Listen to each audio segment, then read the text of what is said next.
What's up, dummies? We're about to react to the worst amusement park accidents ever. Look at this thumbnail, bro. This guy's head was chopped off during an amusement park ride. This guy was sliced up. Jesus Christ, this is gonna be insane. The craziest amusement park freaking roller coaster ride accidents ever. Let's check this out. Let's go. On June 21st, 2007, 13-year-old Caitlin Lassiter arrived at Six Flags Kentucky Kingdom with her family for what should have been a perfect summer day.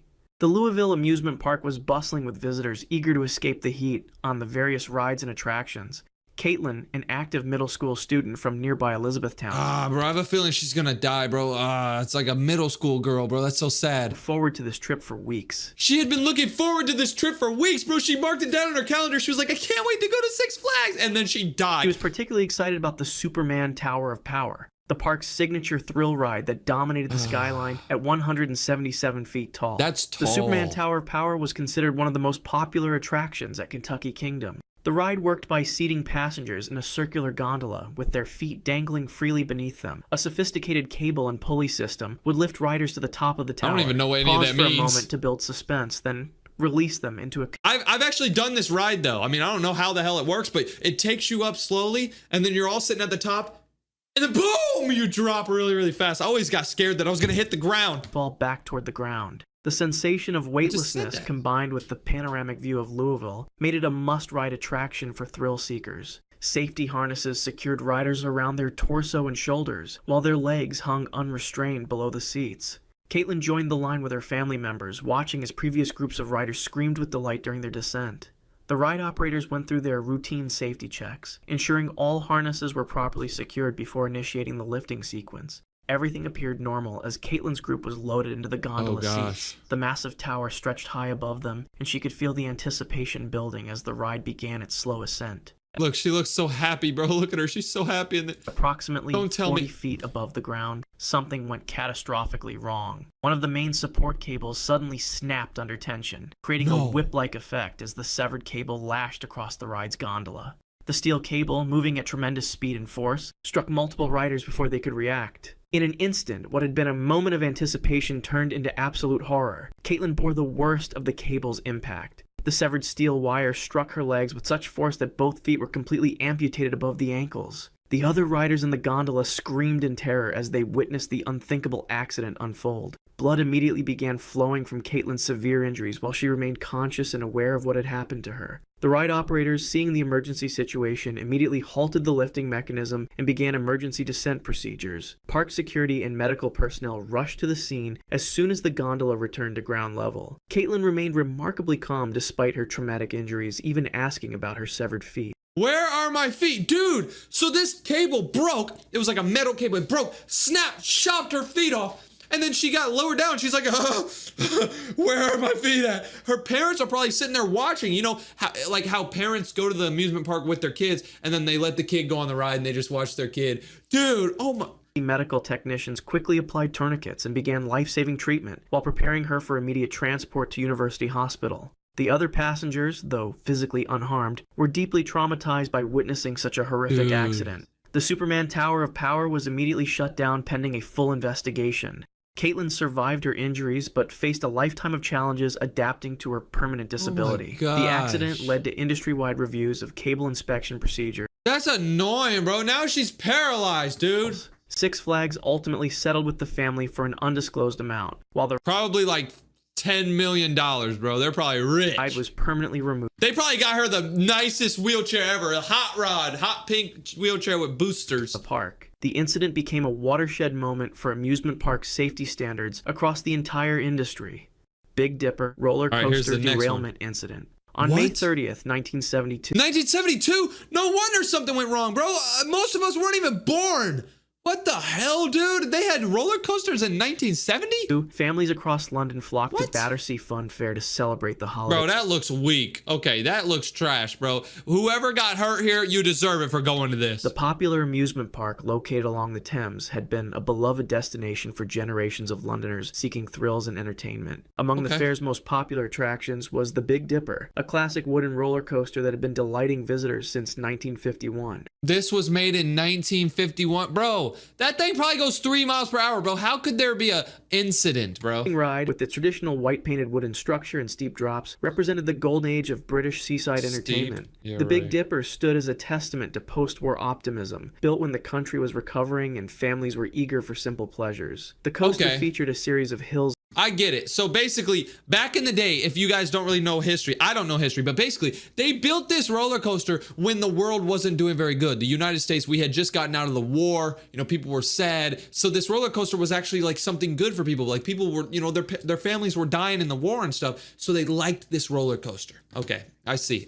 Families were eager that era, reaching speeds of approximately 35 miles per hour. Its cars could hold up to 20 passengers at a time, and on busy days like this holiday weekend, the ride operated continuously with minimal downtime between cycles. The wooden track, supported by an intricate framework of timber beams and cross braces, had weathered more than 2 decades of London's harsh climate. Among the holiday crowd were several families with children, including groups of teenagers who had come to the fair specifically for the thrill rides. The Big Dipper's line stretched long on this busy afternoon, with excited riders waiting their turn to experience the classic coaster. Many of these visitors had ridden the Big Dipper countless times over the years, trusting in its familiar rhythms and well-worn safety record. The ride operators, following their standard procedures, loaded passengers into the train cars and secured the simple lap bars that served as the primary restraint system. As the fully loaded train climbed the first... Comment down below right now. What do you think's happening? You think people are going to die? You think people are going to have their legs chopped up? What do you think?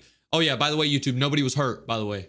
So I don't get my video deleted. All right, I think someone's gonna fall off. Potential energy for the exciting descent ahead. See if we're right. Could see across the Thames and the London skyline beyond. The mechanical chain lift carried them steadily upward with its characteristic clicking sound. Everything seemed perfectly normal as the train crested the first hill and began picking up speed on the downward slope. The familiar sensations of acceleration and mild airtime brought squeals of delight from the passengers. Then, as the train approached a banked curve at high speed, catastrophic structural failure occurred. A critical section of the wooden track structure collapsed without warning, unable to support the dynamic forces of the speeding train. The lead cars immediately derailed, leaving the track entirely and plummeting toward the ground below. Passengers were thrown from their seats as the cars tumbled and crashed into the support structure beneath the track. The wooden framework, never designed to catch falling train cars, splintered and collapsed under the impact. 5 people died instantly from the devastating crash, while 13 others sustained serious injuries ranging from broken bones to severe trauma. The screams of the injured and terrified witnesses filled the air as park staff and visitors rushed to help. Emergency services arrived quickly, but the tangled wreckage of wooden beams, twisted metal, and overturned train cars made rescue efforts extremely difficult. Some victims remained trapped beneath the debris for hours, while rescue workers carefully dismantled the collapsed structure. The investigation that followed revealed that structural fatigue and inadequate maintenance had compromised the ride's safety. I didn't think 5 people... Oh, nobody was hurt, YouTube. ...had deteriorated over the years, weakened by weather exposure and the constant stress of train operations. Following this tragedy, the Big Dipper was permanently removed and Battersea Fun Fair never reopened. The incident led to comprehensive safety reforms throughout the British amusement industry, establishing new standards for ride inspection and maintenance that continue to protect visitors today. Wow. Verrückt water slide. Can you imagine, like, you're on a roller coaster, you're like, oh, and then it just goes off the track. Oh my God, dude. Incident.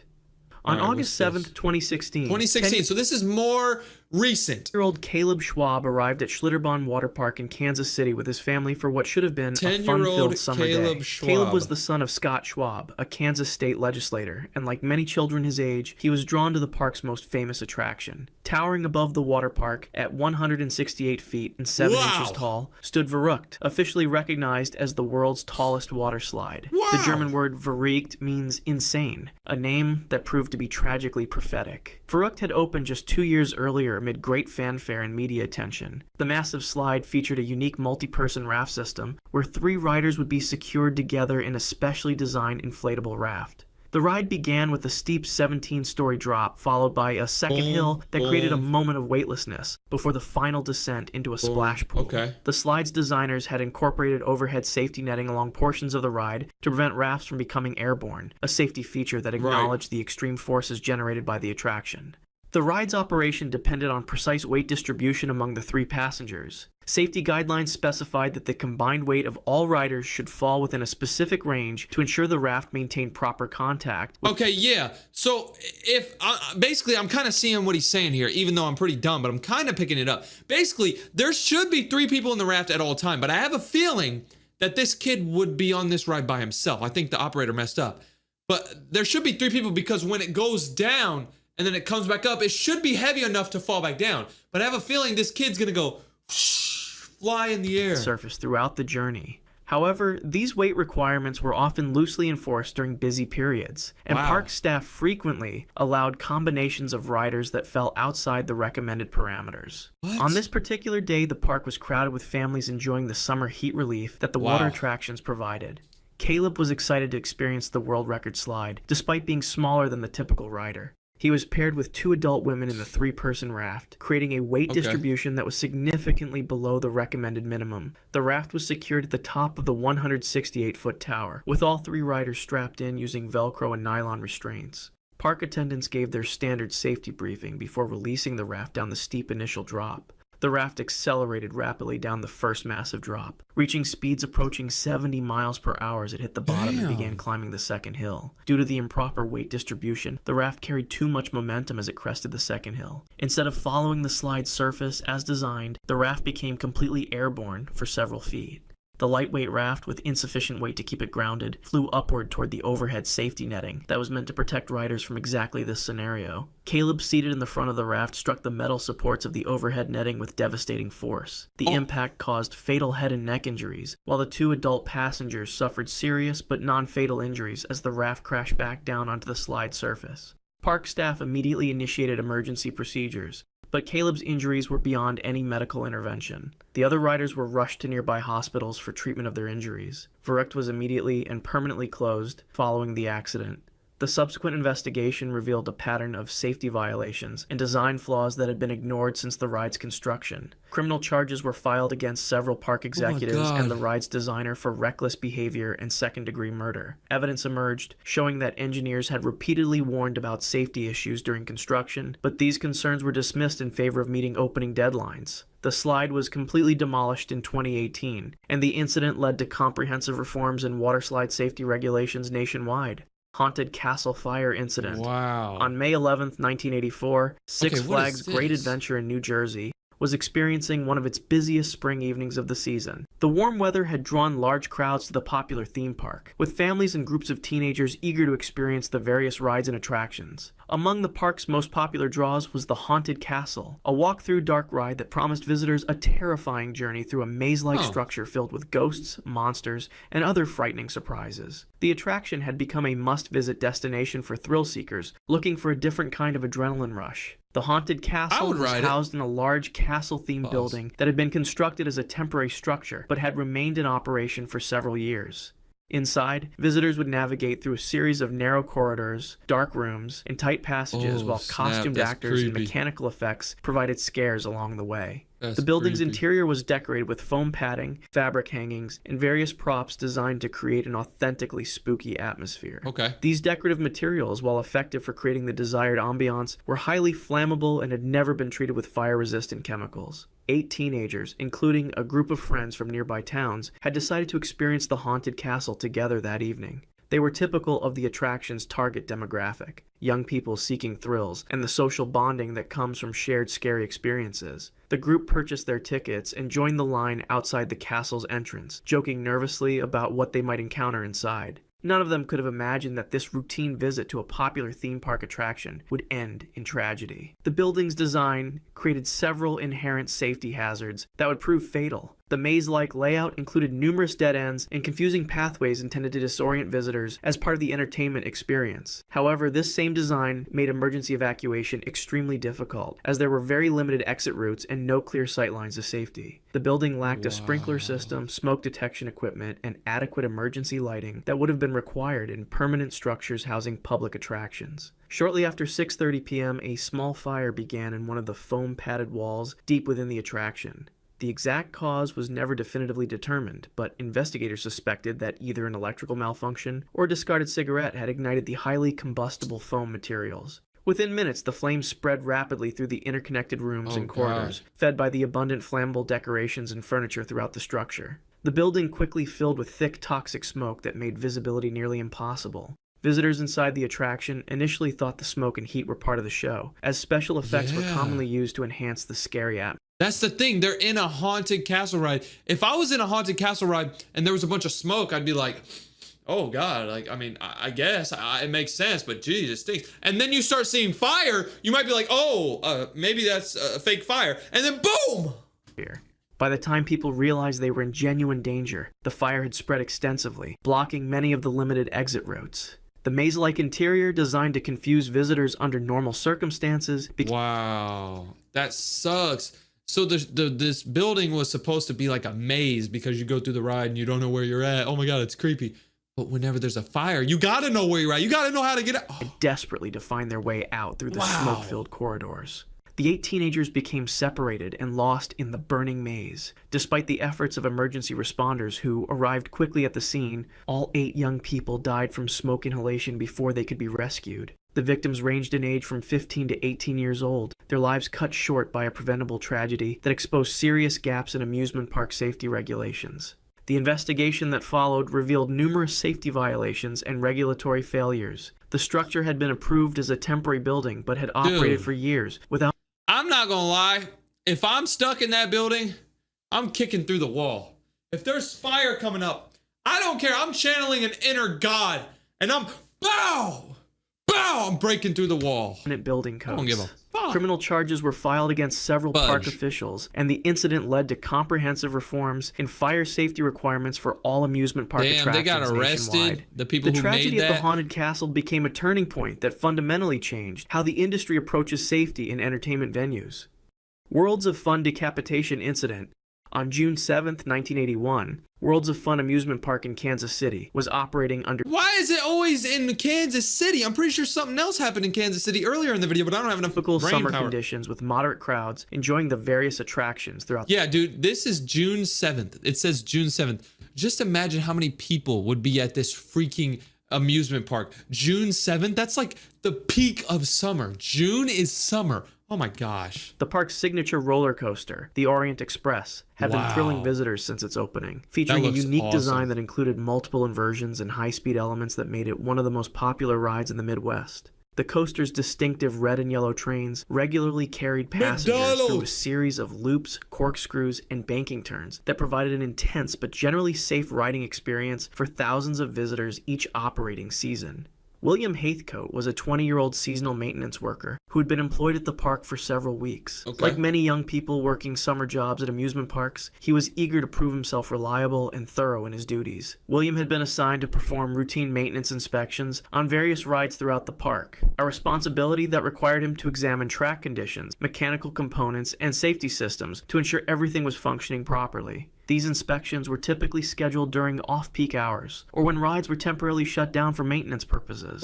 On this particular afternoon, William was conducting what should have been a routine inspection of the Orient Express roller coaster. The standard protocol required that all ride operations cease completely before any maintenance personnel entered the restricted areas around the track. Multiple safety procedures were in place to prevent exactly the type of accident that was about to occur, including communication systems between ride operators and maintenance staff, physical lockout procedures for... I know what's going to happen. He's going to be checking the ride, making sure it's working, and then somebody's going to come down and kill him. Controls and clearly marked boundaries that separated operational areas from maintenance zones. The Orient Express continued to operate normally, with trains full of passengers completing their circuits through the various inversions and high-speed sections of the track. The ride operators in the control booth maintained their standard monitoring procedures, watching for any irregularities in the ride's operation while managing the loading and dispatching of successive trains. What was he The mechanical doing? systems functioned exactly as designed, with block zones and safety sensors ensuring that trains maintained proper spacing and operated within safe parameters. Something went catastrophically wrong with the communication and safety protocols that should have prevented any maintenance worker from entering a restricted area while the ride remained operational. William somehow gained access to an area immediately adjacent to the active roller coaster track, placing himself directly in the path of the speeding trains. Whether this was due to a breakdown in communication between departments, inadequate training on safety procedures, or a momentary lapse in judgment, the result was the same. As one of the Orient Express trains rounded a curve at full operational speed, it struck William with tremendous force. The impact was instantly fatal, causing severe trauma that resulted in his decapitation. The passengers on the train experienced the horrific shock of witnessing this tragic accident, while the ride operators immediately initiated emergency shutdown procedures upon realizing what had occurred. The train was brought to a stop as quickly as the safety systems allowed, and emergency services were What the hell is the ambulance gonna do? His head came off. summoned to the scene. The immediate aftermath of the accident sent shockwaves throughout the amusement park industry. Worlds of Fun permanently closed the Orient Express. Dude, this picture kind of shows where he could have been. So look, this is the ground right here. He probably was standing like right here, probably had headphones on, and he's just like checking the stuff, and he like turned around, probably like he was listening to music or something, and then boom, the track comes, boom, chop it. Oh man. What's up, dummies? Today we're about to react to the worst school field trip deaths ever. Look at this kid, bro. He got like a stop sign lodged into his face. Dude, these are gonna be crazy field trip deaths. If you've ever been on a field trip, this is gonna be a crazy video. Let's try not to get scared. On April 16th, 2014, students from Danwon High School in South Korea boarded the Sewol Ferry for a class trip to Jeju Island. That's dope. Wait, what? When I was a kid, I would go on school field trips to like the amusement park or something. Like they're going to an island on a boat? What the hell type of school were you There were at? 476 people on board. Most were Hell no. teenagers. They wore Wow. their school uniforms and carried back. This dude's hair looks like a damn lettuce. Oh my God, I need to stop making fun of them. I forgot this was deaths. Sorry, you still do look like lettuce, and that looks like ground beef, and that looks like a paper bag. Okay, I need to chill, bro. What am I? Others had snacks for the journey. They were excited. It was supposed to be a fun field trip. The Okay. ferry was 475 feet long. It had been modified to carry more passengers and cargo. The modifications made it less stable. But nobody told the students this. Around 8:48 a.m., the ferry was sailing through the Yellow Sea. The water was calm. Students were in the common areas. Some were eating breakfast. Others were taking selfies and posting on social media. A few were still sleeping in their cabins below deck. At 8:49 a.m., the ferry made a sharp turn. Too sharp that it caused the ship to tilt to one side. No Students way. stumbled and trays slid across the floor. Everyone was in panic. Then, the intercom crackled. A voice told everyone to stay where they were. The students obediently listened. They trusted the crew, but the ship never stopped tilting further. On the other end, the captain and crew members began evacuating. They left first, leaving the passengers aboard. At No way. 9:30 a.m., No way. The captain and the crew members got off, but they left all the kids in their rooms and stuff. They just said, don't leave your room. Wow. the ship was already listing at 50 degrees. Students in lower cabins were faced with rising water. The corridors had become steep slopes. Some tried climbing out. Others stayed in their rooms like they'd been told. They were scared, confused. Bro, what do you mean should I go out? Break the damn window. I don't care, bro. If like I'm stuck on, like I go on cruise ships all the time. So if something like this were to happen and I was stuck in a room, I'm breaking the damn window, bro. Yet, the water kept rising. Wow. Students who tried escaping faced flooded stairwells. The water was dark and cold. Some made it to windows but couldn't break through. Others got stuck in narrow passages as the ship turned on its side. At 10:31 a.m., the Sewol capsized completely. Divers arrived but couldn't get inside immediately. The currents were too strong. When they finally entered, they found students still in their cabins, still wearing their uniforms. Some were holding hands. Others had their life jackets on, but had never left their rooms. They were holding hands. Oh my god. 304 people had died. Wow. Most of whom were students from Danwon High School. Only 172 survived. Shoes and backpacks later washed up on shore. Oh my The gosh. captain was later arrested and sentenced to life in prison. Wow, he got sentenced to life in prison because he freaking left while all the kids were still on board. Yeah, bro, that's messed up. You gotta make sure you get the people up. Wow, so they were planning on going to an island for their freaking school field trip. I mean, at least they didn't have to do homework that day, right? Mount Hood Incident. On May 12, 1986, 19 students and staff from Oregon Episcopal School gathered at Timberline Lodge on Mount Hood. That looks dope. Wow, that looks awesome. I want to go there so bad. I love like a ski resort, like snowy vibe. That is awesome. Were there for base camp, a required outdoor education program. The students were excited. Most had never climbed a mountain before. The group included experienced climbers Wait, this school did a field trip climbing a mountain? What the hell was wrong with my school, dude?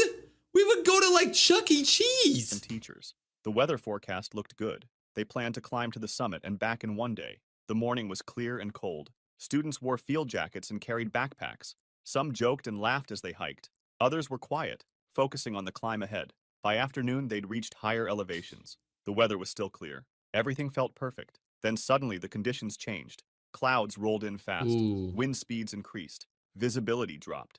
What had been a clear mountain became a white wall of blowing snow. The Wow. group tried to descend, but the whiteout made navigation nearly impossible. They couldn't see more than a few feet ahead. The wind was so loud they had to shout to hear each other. The temperature was dropping. Students huddled together trying to stay warm. Some were already Wow. showing signs of hypothermia, shivering, confused, moving slowly. The leaders tried to radio for help, but the storm interfered with transmission. Their calls didn't get through. Night fell. The temperature dropped to 10 degrees Fahrenheit. Wind Oh. speeds hit 100 miles per hour. Oh my Students God. dug into the snow trying to create shelter. The storm lasted through the night. Students in light jackets faced brutal cold. Frostbite set in. Hypothermia took hold. Rescuers tried reaching them, but the storm was too severe. Helicopters couldn't fly.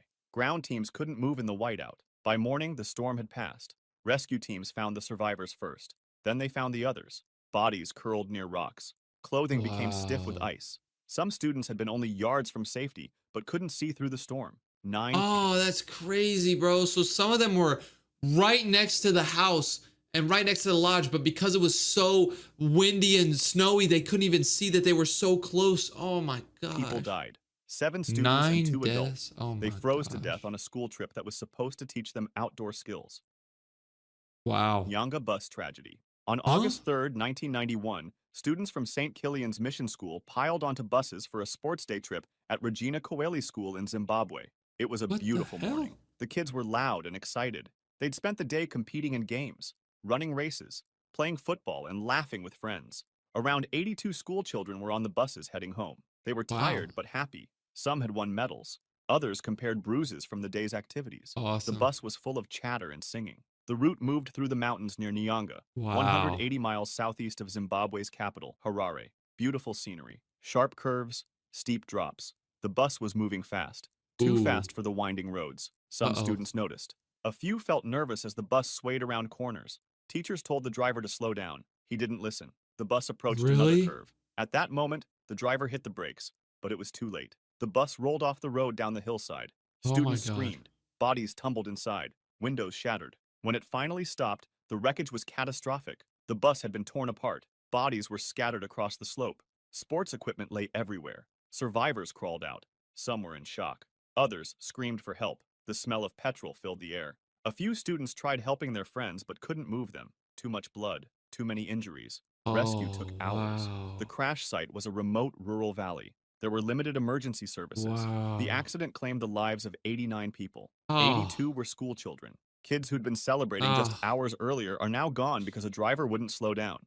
Wow. Alton bus incident. On September Stupid. 21st, 1989, students in Alton, Texas boarded their school bus in the morning. It was a regular day. Junior and senior high school students heading to class. 81 students were on board. The bus traveled along Highway 336. The driver was familiar with the route. A few moments later, something tragic happened. At an intersection, a Dr. Pepper delivery truck approached from another What the direction. hell? The truck driver was supposed to stop, but he didn't stop. Suddenly, Oh. the truck slammed into the side of the bus at full speed. Oh my The impact was gosh. massive. Metal crunched. Glass exploded. Students were thrown from their seats. The bus veered off the road. It plunged into a water-filled caliche pit and began sinking immediately. Students were disoriented from the crash. They tried finding exits, but they couldn't find any because bodies were pressed together, blocking the exits. Within minutes, the water was already over their heads. The students held their breath. They tried swimming Hell toward the no. windows, but many couldn't break through. Others got trapped by seat frames and metal debris. Some students near the exits made it out. They surfaced gasping and watched in horror as the bus sank deeper. Rescuers arrived and dove into the murky water. They pulled students out one by one. Oh my Some were gosh. conscious. Most weren't. 21 students were recorded dead from the Oh incident. my God. Dead Sea tragedy. On October Wow. 25th, 2018, school children from Jordan arrived at Zarqa Mayan near the Jordan? Dead Sea for Like an Michael educational Jordan? trip. It was a popular spot. Hell. Hot springs, beautiful gorges, and rocky passages perfect for photos. That's nice. The morning was sunny and warm. Students explored the area. They took pictures and walked through narrow wadis. That looks These were like me. dry riverbeds carved through rock. But the students didn't know that wadis can become death traps in minutes. Around midday, students were posing for group photos in a narrow gorge. Teachers supervised. Everyone was relaxed, happy. Then someone heard a noise, What's a gonna sound happen? like distant thunder. Within minutes, it grew louder. Then a wall of brown water came roaring through the gorge. It was a flash flood moving at incredible speed. It was 6 feet high, carrying Wow. debris, rocks, branches, everything in its path. Students screamed and tried running, but there was nowhere to go. Oh my The gorge gosh. walls were too steep. The water was too fast. It hit them like a truck. They were swept off their feet. Teachers grabbed at children, but the current was too strong. Bodies tumbled in the churning water. Oh Some clung to no. rocks. Others were carried downstream. The water kept coming, wave after wave, brown and violent. Students who'd grabbed onto something watched their friends disappear in the current. Some students managed to climb higher on the rocks. Others weren't fast enough. The flood swept them into wider channels, bashed them against boulders, Oh my pulled them gosh. under. Rescue teams arrived, but the flood was still raging. They couldn't reach everyone. They watched helplessly as students were carried away. Parents arrived at the scene. The sounds of mothers crying mixed with rushing water. When the flood finally subsided, rescuers Ah. found bodies scattered along the wadi. Some were miles from where they started. Others were buried in mud and debris. 21 people died. Most were school children, killed by water that 21. came from storms they never saw. A sunny day turned into a nightmare in seconds. Wow. Nature is Parktown Boys crazy. tragedy. On January Like nature, you just never know when the weather could go bad. In that first story or the second story, they were hiking and it was supposed to be sunny out and then it just became snowy really quick. Weather can change instantly. You got to be 15th, prepared. 2020, grade 8 students 2020? from Parktown Boys High School in South Africa Wow. arrived at Nayati Bush and Riverbreak Lodge for orientation camp. It was supposed to build teamwork and help new students bond. The camp was near the Crocodile River. One of the activities required students to build rafts and cross the river. The students were cool. excited. It felt adventurous, like something from a movie, until it became something else. 13-year-old Enoch Mpianzi was among them. He helped build a raft with his group. They tied logs together and tested the ropes. Teachers and camp staff supervised them. The river looked calm. Brown water moved slowly. Students didn't know the current was stronger than it appeared. The groups pushed Ooh. their rafts into the water. Some rafts were more stable than others.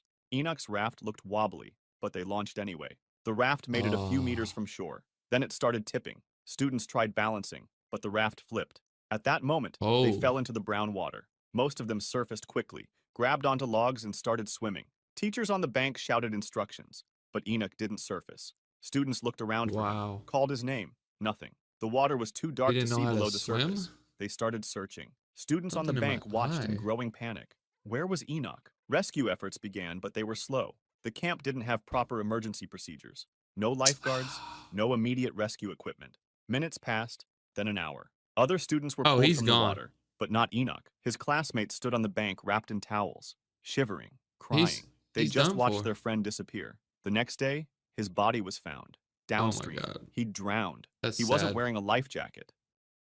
Kerala bus incident. On Kerala October bus 5th, incident. 2022, students from 2022? Kerala, India boarded a private tourist bus for a school outing. It was late evening. Most students were tired from the day's activities. Some slept in their seats. Others talked quietly. The bus traveled along a highway heading home. The driver was going fast, much faster than safe. He was trying to overtake another vehicle. Ahead was a state transport bus, but the driver didn't see it until it was too late. He Oh my slammed gosh. on the brakes. The bus skidded, but the speed was too high. The tourist bus crashed into the state bus at high speed. The impact was catastrophic. The front of the bus crumpled. Students were thrown forward and the bus rolled onto its side. Inside was chaos. Students who'd Oh. been sleeping woke up to pain and screaming. Others couldn't move. They were trapped by twisted metal and overturned seats. Those who could move tried helping others, but some students weren't responding. Blood covered the floor. The smell of fuel filled the air. Emergency services arrived. They cut through metal to reach trapped students, pulled bodies from the wreckage.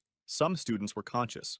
Others weren't breathing. Parents rushed to hospitals. Corridors filled with crying families. Doctors worked on Oh. student after student. Some survived with injuries. Damn. Others didn't make it. Eventually, 9 people died, 5 of whom were Oh my students. gosh, bro. Wasan Gishu incident. On What? October 28th, 2023, 2023? primary school pupils from Arap Moi Primary School in Kenya Wow. arrived at a Kenya. man-made dam in Uasin Gishu County for a school outing. It was supposed to be an educational trip in preparation for an examination. The children were young and excited. The dam was a popular local spot. perfect for small boat rides and nature lessons. The teachers had organized canoe trips across the water. The children gathered at the water's edge. They wore their school uniforms. Some carried lunches their parents had packed. They talked Wow. excitedly about getting in the boats. Most had never been in a canoe before. The boats were small and made with simple wooden craft and rafts. They climbed in groups, too many in each boat.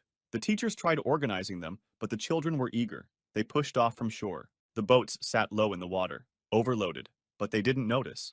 They were laughing, splashing water at each other. As they moved slowly across the dam, one of the boats started tipping. The children shifted their weight trying to balance, but there were too many bodies on Oh one my side. gosh. The boat tilted further, and water started pouring over the edge. The children screamed. Some tried jumping to the other side, but that made it worse. At 5 p.m., the boat flipped completely. They all fell into the water. Most couldn't swim. They tried grabbing onto the overturned boat, but their hands kept slipping. Nobody was wearing life jackets. Teachers on shore started shouting. Other boats tried turning back, but they were too far away. The pupils in the water were sinking fast. Small my arms gosh. reaching up, faces disappearing under the surface. Oh. The water wasn't deep, but panic made them forget to stand. They inhaled water, choked and drowned. Teachers ran into the water trying to reach them, but by the time they got there, several children had already sunk. The surface was eerily calm, just ripples where they had been moments before. Rescuers pulled the children from the water. Some were still conscious, coughing up water. Others were limp. The pupils were wrapped in blankets and sat crying, watching their friends being carried away. In the end, Wow. 5 pupils died. They had Oh, drowned in a school man. outing that should have been fun. Man.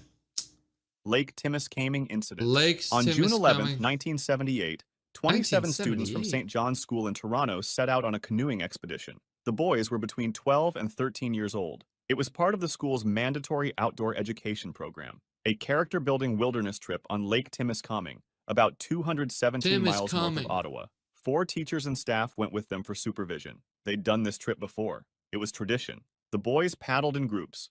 Multiple canoes spread across the lake. The water was calm at first. The boys were in good spirits. Some sang songs. Others competed to see who could paddle fastest. They were miles from shore when the weather suddenly changed. Dark clouds appeared on the horizon. The calm water turned choppy. Teachers recognized the danger. They signaled the canoes to Get head 'em, for shore, come but back, they get were 'em, too come far back. out. Before they Wow. could reach land, the storm hit. The boys paddled desperately, but the waves were too strong. In a moment, Wow. one canoe capsized, then another. The boys were thrown into the cold water. They tried swimming, but the waves kept pushing them under. Life jackets kept them afloat, but the Wow. water temperature was 39.2 degrees Fahrenheit. That's freezing An cold. average adult won't last beyond 40 minutes in it. Teachers in other canoes tried reaching the boys in the water, but the storm was too violent. Their own canoes were taking on water. Oh my Some gosh. started capsizing too. The storm lasted for hours. By the time it passed, rescue boats found survivors clinging to overturned canoes, shivering violently in shock. Others floated face down in life jackets. Their bodies had given up fighting the cold. 13 people died, 12 Wow, boys and 1 dude. teacher. They drowned and died from hypothermia on a school trip that was Freezing supposed to build cold character. water? This is crazy, bro. What's up, dummies? Today we're about to react to the worst deaths in sports. Look at this. Somebody apparently died by a bull, like putting its freaking horn in his mouth and through his throat. Now, I didn't know that was a sport, but apparently bull riding is a sport. This guy died in cricket. I didn't even know cricket was a sport. Hopefully they show some football, some basketball deaths, because that would be sick. I mean, it won't be sick because people are going to be dying, but you know what I'm trying to say, bro. Also, I'm outside here. I'm on vacation. I'm still recording videos. We're about to find out about how people died during deaths. Dude, this is going to be awesome. Let's go. I'm outside. Feels good. Let's go. Jack Trice, American football. Okay, On we're October starting off with 6, some football. Let's go. 1923, Jack Trice took the field as Iowa State's starting defensive tackle. He stood 6 feet tall and weighed 200 pounds. Early in the game, he sustained an injury to his shoulder during a collision, but he kept Okay. playing. In the third quarter, Wait, Jack hold on. So this guy got hurt on his shoulder, and then he kept playing, and then he's going to end up dying? Oh, my God. Okay, let's see what happens, bro. attempted a rolling block on an offensive play. He landed on his back. Several Minnesota players trampled over him. Their cleats tore into his abdomen and chest. The weight crushed down on his internal organs. Jack could not get up. His teammates helped him off the field. Team doctors examined him briefly on the sideline. They saw the shoulder injury, but missed everything else happening inside his body. Oh, so they were like, oh, your shoulder's hurt, bro. And he was like people were stomping on his chest, and they didn't even check it because it was underneath the uniform and stuff. Oh, my God. After the game, Jack was taken to a Minneapolis hospital for evaluation. Doctors cleared him to travel. They told him to rest. The team boarded the train back to Ames that evening. Jack lay on a makeshift straw mattress in a railroad car. The train rocked and swayed through the night. Nobody realized he was dying. The overnight journey was rough. Trice began having trouble breathing. When the train arrived in Ames on Sunday at 1 a.m., he was immediately taken to the campus hospital. His condition worsened throughout the day. Doctors discovered his injuries were far more severe than initially thought. His collarbone was broken. His abdomen and intestines were so severely damaged that surgery was too dangerous to attempt. Bro, how did the first doctors not notice this? They said they took him to a hospital after the first game or whatever. How did they not notice this, bro? I mean, he did say this was like 1920, so they didn't even have like medicine back then, I'm pretty sure. Internal bleeding was spreading through his body. On Monday afternoon, October 8th, 1923, around 3 o'clock, Jack Trice died from internal bleeding due to severe abdominal injuries. So because a bunch of people tackled him and stepped on his stomach, he died? Lane Frost, bull riding. All right, here's on the July bull 30th, riding. 1989. Bull riding is dangerous because the bulls, they got long horns, right? And like they try to get you off. That's weird that the sport is made about you're riding this bull that's trying to get you the hell off of it. Like, that's Lane weird. Frost walked through the gates at Cheyenne Frontier Days in Wyoming. He was 25 years old and one of professional rodeo's brightest stars. He had won the world championship in 1987, and people recognized him wherever he went. That afternoon, the draw assigned him a bull named Taken Care of Business. The bull had a reputation among riders. Big, strong. That's pretty funny. The bull's name is Taking Care of Business, and I think this bull's going to end up killing him. So I guess it did take care of business. Unpredictable. But Frost had ridden tougher bulls before. Behind the chutes, Frost prepared his equipment. He wrapped his hand in rosin. He adjusted his rope while other cowboys wished him luck. The crowd noise grew louder as his ride approached. The gate opened and Taken Care of Business exploded into the arena. The bull bucked and spun. Frost's body moved with the bull's rhythm. Riders need to last 8 seconds on the bull. The clock ticked down and the buzzer sounded. Frost had made a successful 85-point ride. He dismounted and landed. How the hell does he get 85 points, bro? I don't understand this bull riding. If you guys do bull riding, unsubscribe because y'all are weird. On his feet in the dirt. The ride was over. The bullfighters were moving in to distract the animal. That was when something unexpected happened. Taken Care of Business turned back toward Frost. Normally, bulls are expected to run away after a dismount, but this one came back. It lowered its head and drove its horn forward. The horn struck Frost in the back with tremendous force. It penetrated his body and tore through his internal organs. Oh, dude. Oh, imagine a bull's horn just going right through your body. Oh, dude. He was like celebrating like 5 points. Impact lifted him off his feet. Y'all like those sound effects? You guys know I'm not really good at editing, so I got to do my own sound effects. Like, what if I watch this? And threw him forward into the mud. That was stupid. Bullfighters rushed between You Frost can comment and tell me that was a stupid sound effect. You can admit it. It's okay. and the bull. They waved their arms and shouted to draw the animal away. Medical personnel ran into the arena. Anything. Frost lay face down in the dirt. He was not moving. The paramedics turned him over, but his face was covered in mud. He was not breathing. Lane Frost was rushed to the hospital, but was pronounced dead shortly after arrival. Wow! The horn had caused massive internal hemorrhaging. Philip Hughes, cricket. On Cricket. November All right, we're going to see what this is. Wait. 25th, 2014. November 25th? That's literally my birthday, bro. Oh my God. Maybe this is a sign that I need to be more respectful to cricket. Let's see what this game is. I thought cricket was like a bug. Philip Hughes arrived at Sydney Cricket Ground for a domestic Sheffield Shield match. Hughes was 25 years old when he played for South Australia against New South Wales. He was also a member of Australia's national team. This was supposed to be routine, I've been to Australia just another before. domestic match. A few moments later, the New South Wales bowler Sean... I heard that in Australia, they banned social media for people under 16 years old. I saw that. I was at the gym. I was walking on the treadmill at the gym.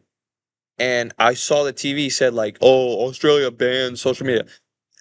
Dude, is that legit? Let me know. Began his run-up. He released the ball. It was a bouncer designed to rise toward the batsman's chest and head area. Hughes read the delivery and decided to play a pull shot. He tried to hit the ball to the leg side, but he misjudged the bounce slightly. Instead of the ball arriving at chest height where he expected it, the ball rose higher. The ball struck the left side of Hughes's... Don't tell me he died by a ball in his throat.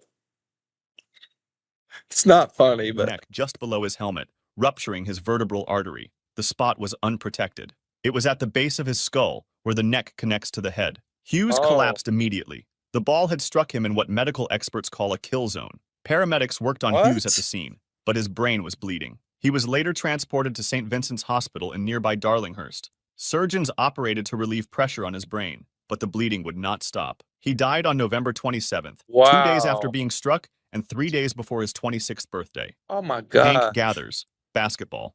Basketball. All right, let's see basketball death. Dude, this is gonna be sad. On March 4th, 1990, Hank Gathers jogged onto the court at Gersten Pavilion in Los Angeles.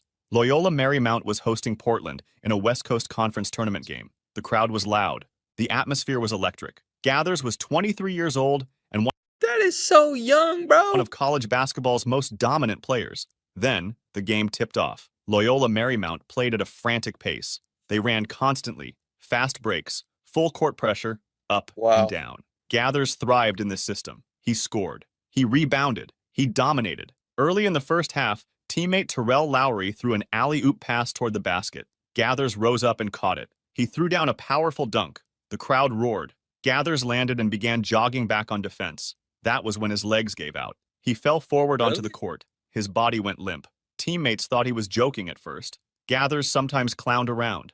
But Why this would time, he, bro? It's in the middle of a basketball game. Why would he just fall face first onto the ground, then be like, nice? Like, bro, maybe if there was like a timeout and you guys were winning by 60 points, or what was different. He was not moving. Coaches ran onto the court. Medical staff rushed over. But Gathers had become unconscious. They began Really? CPR immediately before paramedics arrived Did he and hit took his over. head on the ground? Paramedics worked to revive him before transporting him to Marina del Rey Hospital, where he was pronounced dead less than an hour later. What? The cause was hypertrophic cardiomyopathy. Huh? His heart muscle had grown abnormally thick. The condition restricted blood flow and caused fatal arrhythmia.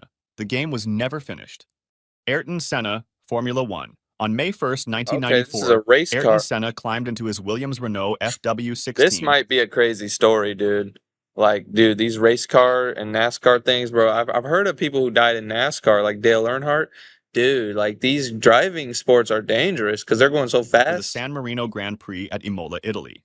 He was 34 years Imola, old and a Italy. three-time Formula One world champion. Damn, Siena was 3 considered one of the championships. greatest drivers in racing history. The weekend had already been marred by tragedy. On Friday, driver Rubens Barrichello crashed heavily during practice.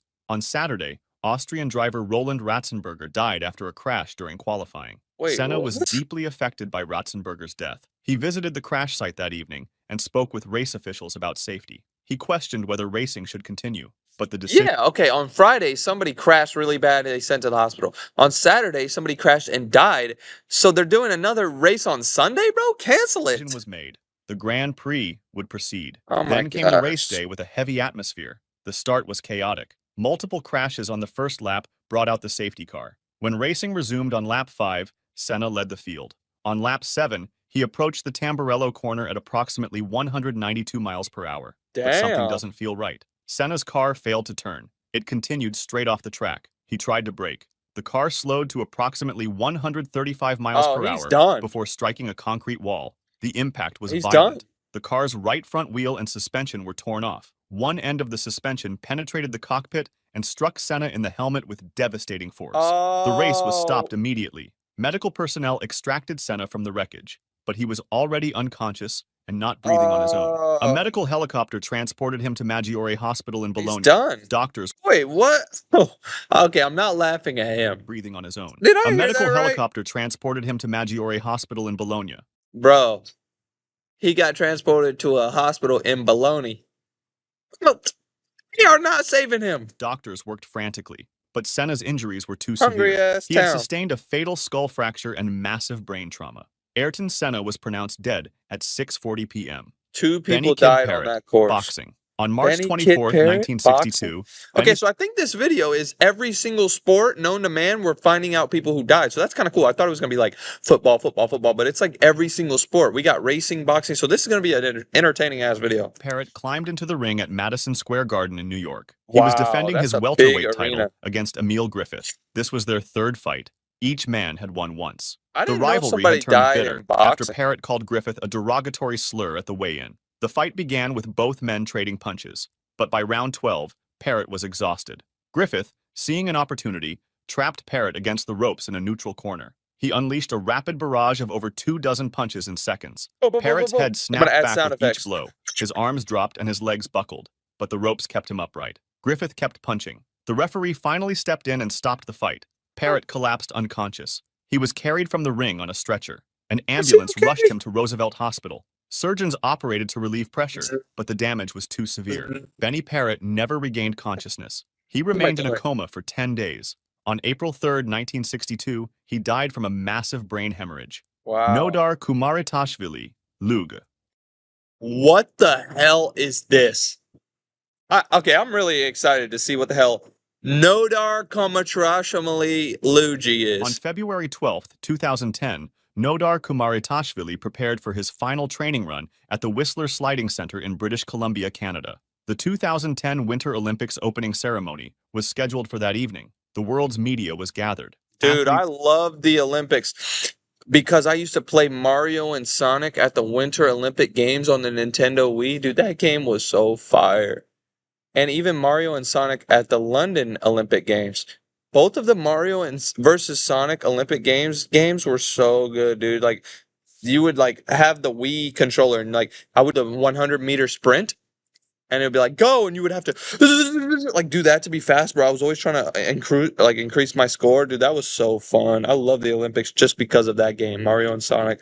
Shout out. From every nation were preparing. Kumaritashvili was 21 years old from the What? country of Georgia. He 21? competed in luge, one of the most dangerous sports in the Winter Olympics. What the hell is Riders luge? lie on their backs on a small sled and slide down an icy track at Oh, I've speeds seen exceeding that 90 before. miles per hour. There is I no didn't know- braking, no steering wheel, just subtle body movements to guide the sled. I The didn't know it Whistler was track was called the that. fastest luge track ever built. It featured 16 turns and dropped 499 feet over nearly a mile of ice. Dude, that's Multiple dope. athletes had crashed during training in the days before. Several had expressed concerns, but Olympic officials said the track was safe. Around 10:50 a.m., Kumaritashvili pushed off and began his run. His sled accelerated down the ice. Turn after turn passed. His speed increased with each section. By turn 16, he was traveling approximately 90 miles per hour. Coming Yeah, out of he's turn done. 16, his sled lost stability. The runners He's caught an done. edge on the ice. The sled began to wobble. Kumaritashvili tried to correct it, but at those speeds, small movements become amplified.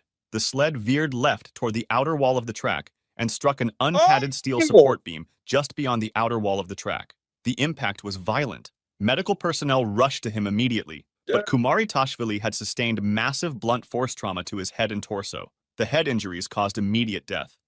Marco Simoncelli, MotoGP. On All right. October 23, 2011, Marco Simoncelli lined up on the starting grid Oh, at this is the Sepang motorcycle. International Circuit in Malaysia. He was 24 years old and was known for his aggressive riding style and his wild curly hair that flowed out from under his helmet. Fans loved him. Fellow riders respected him.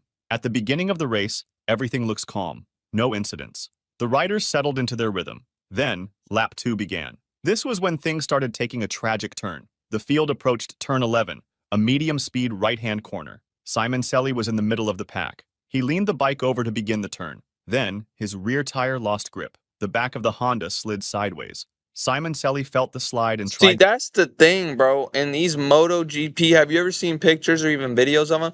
When they turn, they get so close. I'm gonna throw up a picture right now, just to explain what I'm talking about. You guys know, I'm the best editor ever. Perfect. Okay, look at this, bro. Dude, they're getting so close to the ground, bro. Like if your knee scrapes it, bro, your knee's gonna come off. That's a dangerous sport, bro. to save it, but the bike slid sideways directly across the racing line. Other riders were coming at full racing speed. There was no time to react, no time to brake, no time to swerve. Colin Edwards was directly behind. His bike struck Simoncelli's body. Oh, Valentino fuck. Rossi was also beside Edwards. His bike struck Simoncelli's helmet. Oh, Both it's impacts over. occurred at approximately 75 miles per hour. It's over. The force tore Simoncelli's helmet off his head. His body tumbled across the track. It's over, bro. Bikes and riders slid in multiple Goodbye. directions. Debris scattered everywhere. Race control immediately red flagged the race. Medical personnel ran onto the track. He's but done. Simoncelli had already sustained massive head, neck, and chest trauma. He was transported to the Circuit Medical Center. Shortly after arrival, Marco Simoncelli was pronounced dead. Yeah. Marc Vivien Foe, soccer. Soccer. On June Okay, 26, let's see what happens on 2003, this soccer. Cameroon faced Colombia in the FIFA Confederations Cup semifinal at Stade de Gerland in Lyon, France. The evening was warm. The stadium was full. This was an important match. The winner would advance to the final. Marc Vivien Foe played defensive midfield for Cameroon. He was 28 years old and one of Africa's best players. He had played for Manchester City in England and was on loan to Lyon. He was experienced and fit. He ran constantly during matches. The game was physical and competitive. In the 72nd minute, Fowey was jogging back toward his defensive position. He was not involved in immediate play. No contact had occurred. No collision. Nothing unusual. Then Don't tell me suddenly he he just collapsed. falls over. Fowey fell face first onto the Dude, grass. This His is body went an completely limp. issue. Players nearby immediately recognized something catastrophic had happened. People just They like waved fall frantically for over medical staff. in Medical sports. personnel sprinted onto the field. They found Fowey unconscious and not breathing. Despite all efforts, Mark Vivian Fowey was pronounced dead about 45 minutes after collapsing. The cause was Wow. hypertrophic cardiomyopathy, The a same heart thing. condition where the heart muscle thickens abnormally. Owen Hart, WWE. Ooh, On May WWE 23rd, people die? 1999, What? Owen Hart prepared for his entrance at the WWE Over the Edge pay-per-view event in Kansas City. He Dude, was I used to 34 years love old and WWE as a performing kid. as the Blue Blazer, a superhero parody character. The entrance involved being lowered from the arena rafters on a cable. Oh, Hart I've was seen harnessed this and lifted before. 78 feet above the I ring. heard about this before. I don't know if it was, yeah, it was in a different video, but I'm not going to sit through it again because I already know what the hell happens. But he was supposed to come down and then he just like fell and died. So I'm going to skip that. All right, bet. 2001, Dale NASCAR. Earnhardt drove his Yes. black number 3 Chevrolet around Daytona International Speedway. My dad The loves Daytona NASCAR. 500 was on its final lap. The biggest race of the NASCAR season was coming to a dramatic finish. Earnhardt was 49 years old and a 7-time NASCAR champion. He was known as the Intimidator. Yeah, he was for pretty his good, like aggressive one of the driving best style. ones at He the was a time. legend. His son Dale Earnhardt Jr. and teammate Michael Waltrip were running first and second. Earnhardt was running third. Oh but my he was not God. trying Wait, to his son, Dale Earnhardt Jr., was racing at the same time that his dad died? I didn't know he was in the race. Oh, snap. My battery's running low. Plug in the PC. Wait, what is my battery at? Oh my God. My battery's at 10%. All right. We're going to finish this story, He was hopefully. blocking other cars behind him to protect his Hopefully. teammates. Oh my God. Suddenly, Man, it's not Sterling gonna- Marlin's car We got came to up. bring this inside. Hold on. We got to bring the whole setup inside. All right, hold on. We're going to go here. We're going to bring this. I'm keeping you guys here. I'm keeping it. This is like the best reaction video ever. Okay, we're going to go inside real quick. Hopefully my camera does not die because I don't want to lose this video. I'm having fun. Okay. Oh gosh. Okay. We're going to have to put the computer down. What the hell is wrong with this stupid computer? All right, I plugged it in. Let's go. Are we good? Are we good? Okay, I think we're good. Are we charging? Hold on. Okay, we're charging, but there's some bad news. I don't have anything to hold my camera, so I'm gonna be holding it with my hand. That is so stupid, but it's so fire. Let's go. Up behind Earnhardt in turn 4. Contact was made. At that point, Earnhardt's car got loose. The rear end slid sideways. He tried to correct the slide, but before he could, Ken Schrader's car also made contact. The combined impacts sent Earnhardt's car shooting toward the outside And he wall. died. He was traveling approximately 155 miles per hour. The yeah, car it's hit the over. concrete It's barrier over. head on. The sudden deceleration caused a basilar skull fracture. The base of Earnhardt's skull separated Why from does his everyone keep dying from that skull fracture, bro? In sports, that is a very important spot, I guess, because I've seen like 4 people in this video.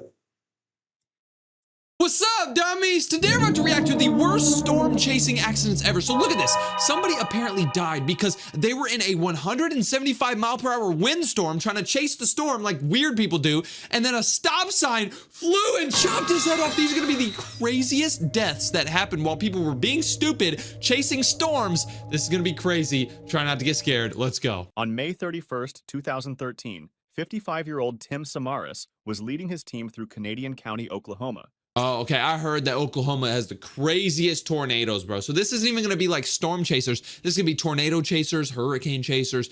Dude, you should not mess with tornadoes. All right, I'm not going to pause the video anymore. I Tracking got what y'all. would become the widest tornado ever recorded. Tim, Oh, an yep. engineer and storm researcher, had spent over 20 years chasing tornadoes. He held the Guinness World Record for recording the greatest pressure drop ever measured inside a tornado. What? This guy has a world record for being inside of a tornado. Why? How do you wake up every day and you're like, there's a tornado coming. I want to go. Like, what the, dude, go do something. That's crazy. All right, I'm not pausing the video anymore. You guys always say, stop pausing the video. I'm not going to do it, all right? I promise. If I do it, you unsubscribe. Bet. 100 millibars near Manchester, What the hell is a millibar? That sounds like a South chocolate Dakota, bar. in 2003. He was known as one of the most careful chasers in the field. The National Geographic Society had awarded him 18 grants for his field research. 18 grants or 18 grand? Oh, what the hell? With him that day were his 24-year-old son, Paul, who shared his father's birthday and passion for documenting nature, and 45-year-old Carl Jung, a meteorologist 45-year-old Carl Young. Don't you mean Carl and old? geology teacher who Sorry, that served was as bad. navigator. They called themselves TWISTEX, Tactical Weather Instrumented Sampling in Tornadoes Experiment. That's your group name? TwistX? Tactical weather. Like, bro, you go to the damn Halloween or what? If you go to like your Christmas party, your family's like, oh, what have you been doing? Oh, actually, I'm a part of the Tactical Weather Instrumented Sampling in Tornadoes Experiment. Like, bro, they're gonna be like, I'm not talking to him ever again. And their mission was to place specially designed Okay, I just realized I've been hating on these guys for the past like minute now, and they're probably all gonna end up dying in this story.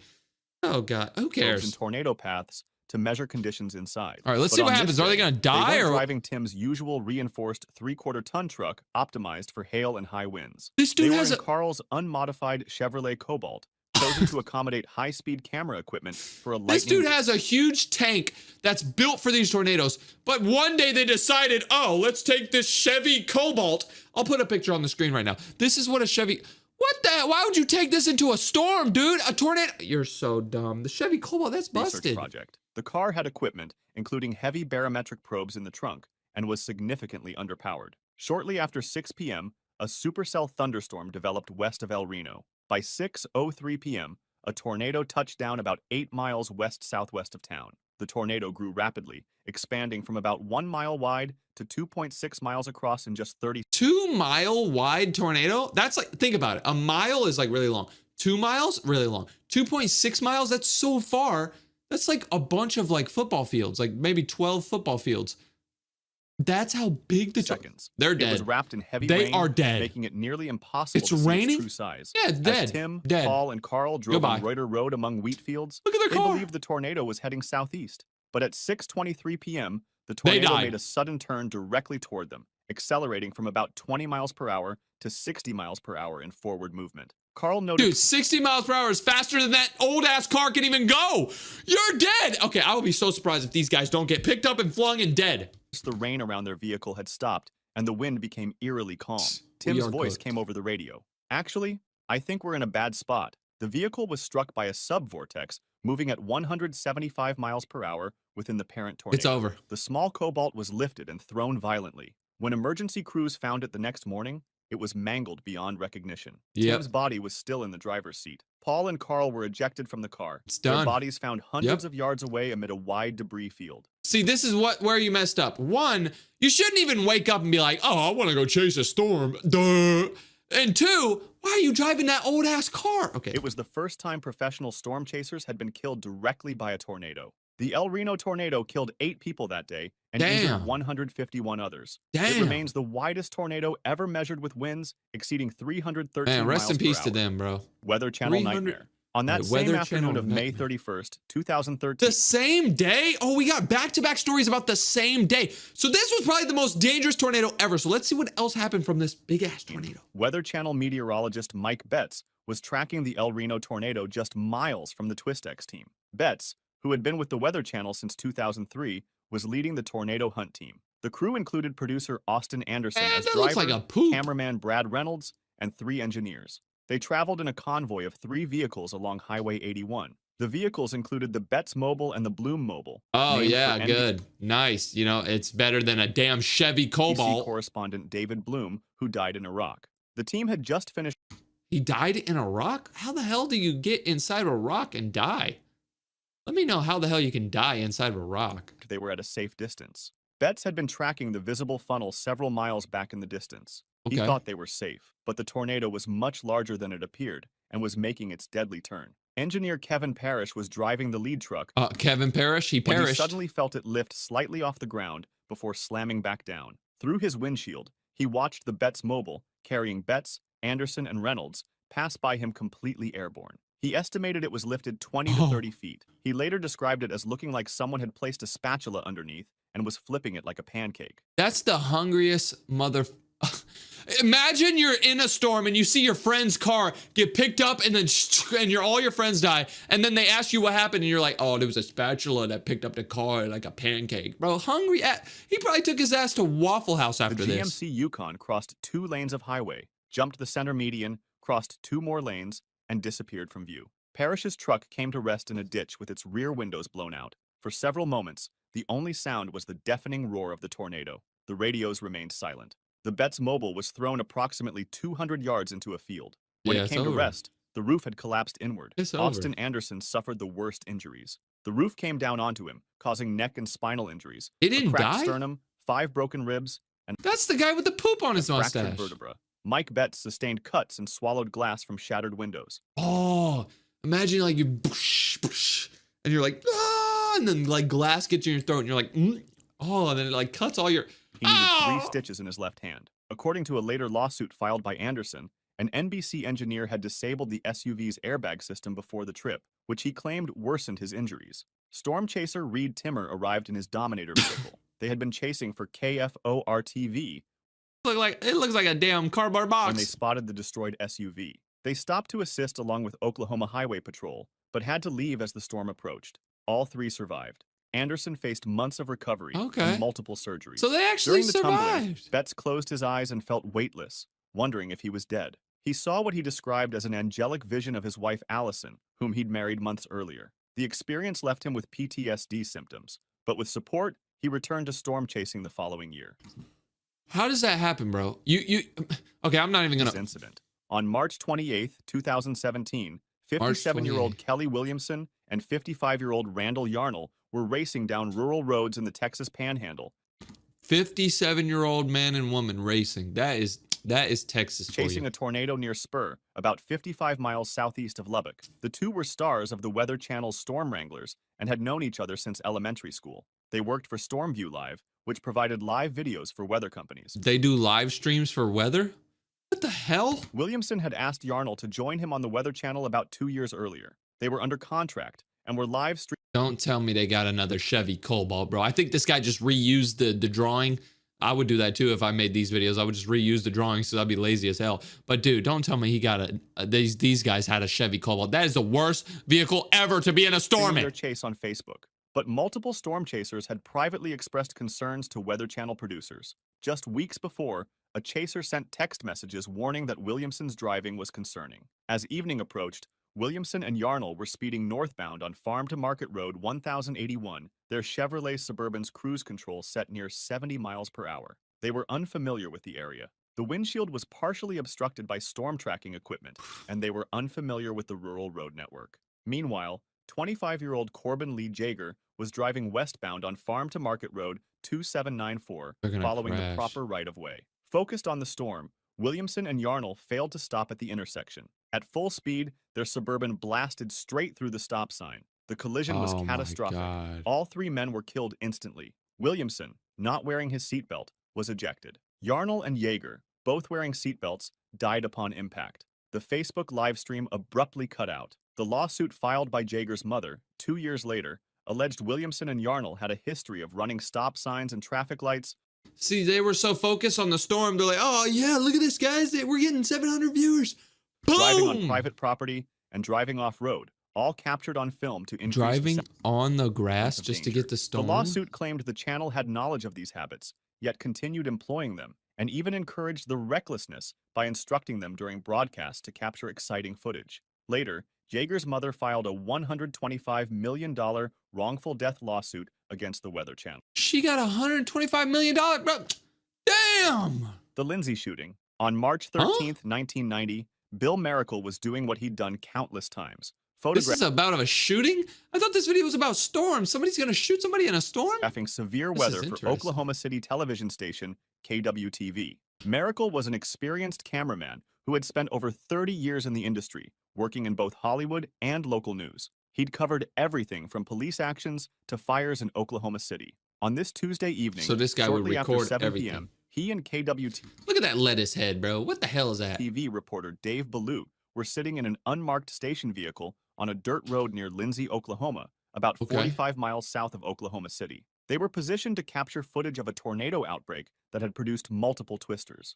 The area was rural and isolated, ideal for filming without obstructions. As they sat monitoring Someone's the gonna storms, pull up. Miracle and Balut had no idea they were about to become victims of a crime that had nothing to do with weather. Without warning, 2 people suddenly approached the television van. Before either man could react, Balut heard glass breaking. A pistol shot rang out. the bullet struck Miracle directly in the chest and lodging in his right lung. He immediately began yelling for help. Balu, uninjured but shocked, tried to render aid while calling for emergency assistance. Bro, drive. It quickly became apparent that Miracle and Balut had accidentally stumbled upon a drug deal. The dealers, seeing the TV van with all its equipment, had panicked and assumed they were law enforcement. Oh my gosh. So they went to a random location and they were just chilling there looking at the storm. But then these people were trying to deal some bad stuff.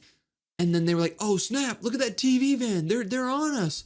And then they killed. They had opened fire to protect their operation. Emergency responders rushed to the scene and transported Miracle to Lindsay Wow. Hospital. The bullet had lodged in his right lung, causing that's serious bad. damage and bleeding. Doctors stabilized him before transferring him to Baptist Medical Center in Oklahoma City. The medical team faced a difficult decision. The bullet was embedded deep in his lung tissue. Baptist Ooh. Medical Center spokesman Randy Sachs announced that despite the severity, doctors would not schedule surgery to remove it. The procedure would require opening his chest and cutting through lung tissue, and they determined the risk Oh. outweighed leaving the bullet in place. Miracle was listed in fair condition and seemed to be doing well considering he'd been shot in the chest just hours earlier. Miracle eventually made a full recovery and returned to work, though the bullet remained in his lung for life. He would later speak to students about his experience, That dude has a bullet in his lung. That is dope.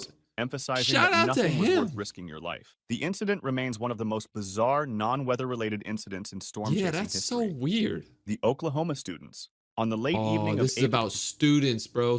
Like a school bus that got picked up by a bus. Oh my, or what? By a tornado. 29th, 2022, three University of 2022? Oklahoma meteorology students were making the drive home after what Drake would call the best night of his life. Nicholas Nair, 20, from Denton, Texas, was behind the wheel of his 2017 Volkswagen Tiguan. In the Yeah, passenger random seats were ass Gavin car. Short, 19, from Grace Lake, Illinois, and Drake Brooks, 22, from Evansville, Indiana. The three had traveled north to Kansas earlier that day to chase severe weather.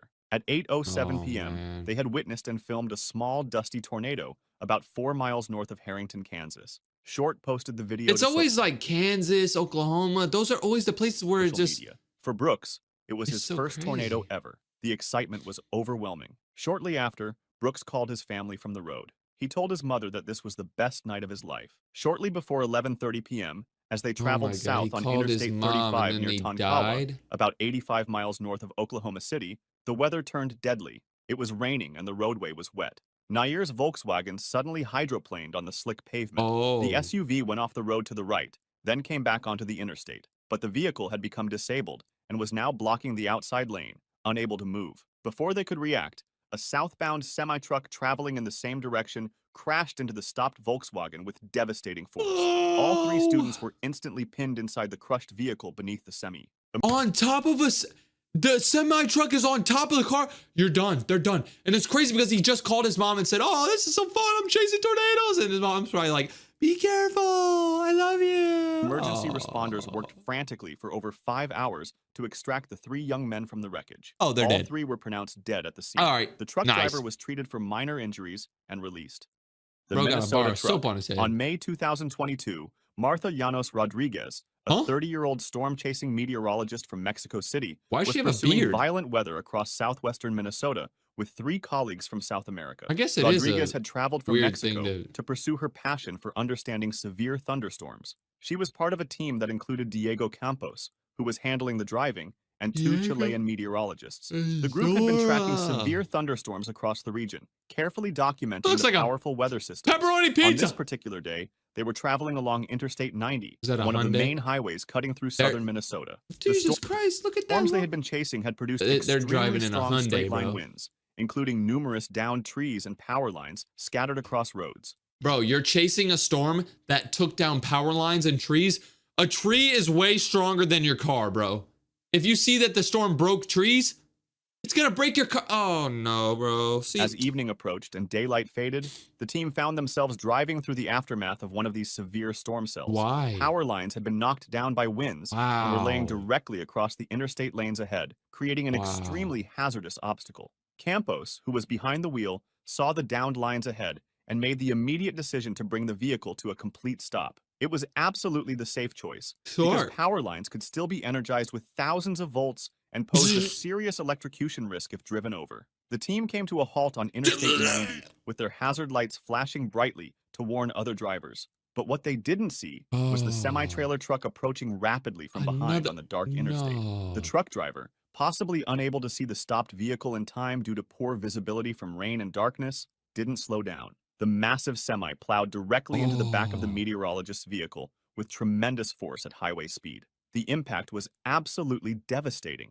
Martha Llanos Rodriguez was killed instantly in the collision. Diego Campos and the 2 Chilean meteorologists were all injured in the violent crash. The 2 from Chile sustained painful but non-life-threatening injuries. Really? However, Bradford Barrett, an American meteorologist stationed in Chile who was traveling with them, sustained severe life-threatening injuries and required immediate emergency treatment. The storm-chasing community was absolutely devastated. So that's crazy that like they were driving, they were just looking at, they weren't even chasing a storm. They were just looking at the damage, but it was super dark and late at night, and then they were gonna keep driving, but then there was something in their way. So they stopped, they put on their hazard lights, the bing, bing, bing. But this semi-truck couldn't see them, bro. I think that's just crazy how semi-trucks, like, also with the semi-truck, if you see something at the last second, you try to slow down, it takes a while for a semi-truck to slow down because it weighs so much. So they just like, were sitting there like, wow, this is crazy. Boom! Moral of the story, don't go chase a storm. Stay inside, bro. What the hell are you doing? What's up, dummies? Today we're about to react to the worst Thanksgiving deaths ever. So Thanksgiving is right around the corner, and look at this, bro. What the hell, Somebody actually got stuck in the oven during Thanksgiving. That is insane. We're about to find out the worst Thanksgiving deaths that actually happened on Thanksgiving. Try not to die, try not to laugh, try not to whatever. Let's go. Nobody was hurt, by the way, YouTube. Accidental salmonellosis death.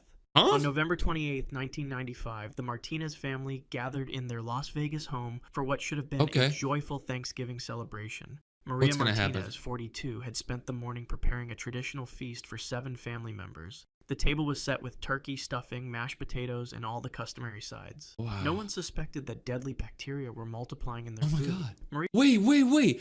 Turkey can have deadly bacteria and you can die?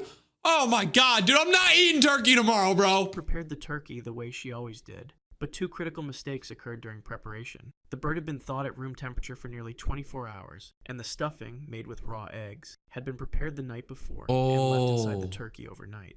The turkey was large, nearly 25 pounds, and despite appearing— Damn, 25-pound bird? How did you even get that, bro? What the hell? Who's in your family? Bunch of fully cooked when served, the center of the bird and stuffing hadn't reached the temperature needed to kill bacteria. Wow. The family ate heartily, commenting on how delicious everything tasted. Bro, he said, thank you, darling. He doesn't even know that apparently somebody's gonna die from eating this turkey, bro. He's like, oh, thank you for making it. No, you should punch her. I mean, he didn't know, but all right, I'm not gonna pause the video anymore. Everybody always says, you can always pause the video. I'm not gonna pause it. If I pause it again, you can unsubscribe, I promise. All right, let's watch these deaths. 12 hours, the first symptoms appeared. Maria's husband, Carlos, 45, developed severe stomach cramps and diarrhea. By the following morning, 5 other family members were experiencing similar symptoms. Oh my, bro, their whole family.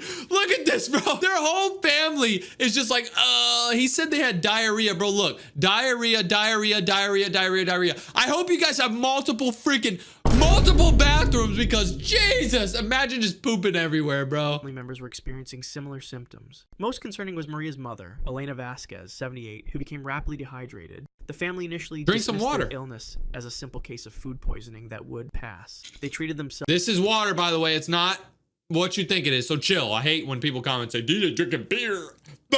Over-the-counter medications and tried to stay hydrated with sports drinks. Elena's condition deteriorated most quickly. Jesus Christ, she looks stupid. Look at her. Her son-in-law found her unconscious in the bathroom 2 days after the meal. Her body severely dehydrated from persistent vomiting and diarrhea. Paramedics rushed Elena to Desert Springs Hospital. Her blood pressure was dangerously low and her body temperature had risen to 103 degrees Fahrenheit. Doctors diagnosed severe sepsis, a life-threatening condition caused by the body's extreme response to infection. There's a disease called stepsister? What the hell? Bacteria had entered her bloodstream, triggering a cascade of organ failures. Despite aggressive treatment with antibiotics and intravenous fluids, Elena's condition worsened. Her kidneys shut down, followed by respiratory distress. Bro, her kidneys shut down, her organs stopped working, all because of this freaking turkey that her granddaughter made. You messed it all up. 2 hours after the Thanksgiving meal, Elena Vasquez was pronounced dead. Bro, she died after eating turkey, bro. Oh my God. I mean, that's what you get for putting raw eggs inside of a turkey. I never understood when people put stuff inside the turkey. You're putting it in the turkey hole. Why are you even digging in there. Okay, I'm not going to pause the video anymore. I promise. Cause: salmonella and enteritidis infection complicated by severe dehydration, septic shock, and multiple... Okay, we're going to skip past this. I mean, yeah, this old lady died, whatever. Let's see what else happened on Thanksgiving. All right, here's the next one. Thanksgiving weekend plane crash. Huh? On November 24th, 2011, 39-year-old pilot... Dude, November 24th is one day before my birthday, 2011. That means I must have been like 72 years old. Jesus Christ, bro. prepared for a short flight from Falcon Field in Mesa, Arizona. The Thanksgiving holiday weekend had just begun, and Perry had planned a special trip for his 3 young children. Morgan, 9, Logan, 8, and Luke, 6, were excited. Oh my God, bro. He was... So there's 3 little kids and their dad's a pilot. He was going to fly them across the world for a Thanksgiving in their private plane. Don't tell me. Oh. Be flying with their father to his parents' home in Safford for Thanksgiving dinner. Perry was joined by Russell Hardy, 31, a mechanic and close friend, and Joseph Hardwick, 22, another pilot who was coming along for the journey. The 6 boarded a twin-engine Rockwell Aero Commander 690, a turboprop aircraft that Perry had piloted many times before. The plane took off at 6:31 p.m., just 15 minutes after takeoff. As the aircraft approached the Superstition Mountains east of Phoenix, something went terribly wrong. The plane was flying at approximately 4,500 feet, but the treacherous mountains rose to over 5,000 feet. Oh, pull the plane up! Flight data later showed I've had this happen in GTA, bro. You just gotta pull the plane up. in course or altitude as the aircraft approached the terrain. At 6:46 p.m., the Rockwell slammed directly into the western face of the mountain known as Flatiron. The impact was catastrophic and immediate. Witnesses reported seeing a fireball erupt on the mountainside, illuminating the rugged landscape for miles around. The explosion echoed through the valleys below. Bro, there was like 3 people on the plane, but then 3 kids too. Oh. Karen Perry, the children's mother, was at home when she received the devastating news. Oh my God, she stayed home to do Thanksgiving with her family, but then her son and husband went to go do Thanksgiving somewhere else, and then she got a call on Thanksgiving, yo, your family's dead. Oh my God. Been preparing Thanksgiving decorations for the children's return the next day. First responders reached the crash site shortly after, but the scene confirmed their worst fears. The aircraft had disintegrated on impact, scattering wreckage across nearly half a mile of steep, rocky terrain. The bodies of all 6 occupants were recovered over the next 2 days. The temperature drop at night and the difficult terrain complicated recovery efforts. Autopsies later confirmed that death would have been instantaneous for all aboard when the plane struck the mountain at approximately 200 miles per hour. 200 miles per hour smacking the mountain, just like, boom. Oh my God, dude, I'm getting on a plane tomorrow morning. I'm going to some family Thanksgiving. Dude, why are you showing me plane crashes, bro? Safety Board investigation revealed that the pilot had been flying under visual flight rules rather than instrument flight rules. In the darkness, Perry likely never saw the mountain looming in front of him until it was too late. Fatal hunting accident. All right, here's the next one. On November 27th, 2021, the woods of that was only Jackson 4 years Township, ago. Pennsylvania, were filled with hunters. It was the Saturday after Thanksgiving, coinciding with the first day of deer hunting season. A tradition deeply embedded in the state's culture. For many families, the opening day was as much a part of Thanksgiving weekend as the turkey dinner itself. William Tripp, 71, was an experienced hunter who had been stalking game in these forests for over 5 decades. Okay, so these people in Pennsylvania, after they eat their turkey and stuff, they go hunt and they get deer. Okay, so that's a thing. Don't tell me someone's gonna shoot him instead of shooting the deer. Oh my God, dude. I know turkey makes you tired. Like when you eat turkey, you get tired, but it shouldn't make you stupid to shoot somebody. Okay, why am I assuming? I haven't even seen it yet. That morning, he set out before dawn, dressed in the bright orange vest and hat required by state law. He carried a Remington 3806 that he had owned for 20 years. Oh, I like how he drew the gun as a banana because YouTube be on balls. State law.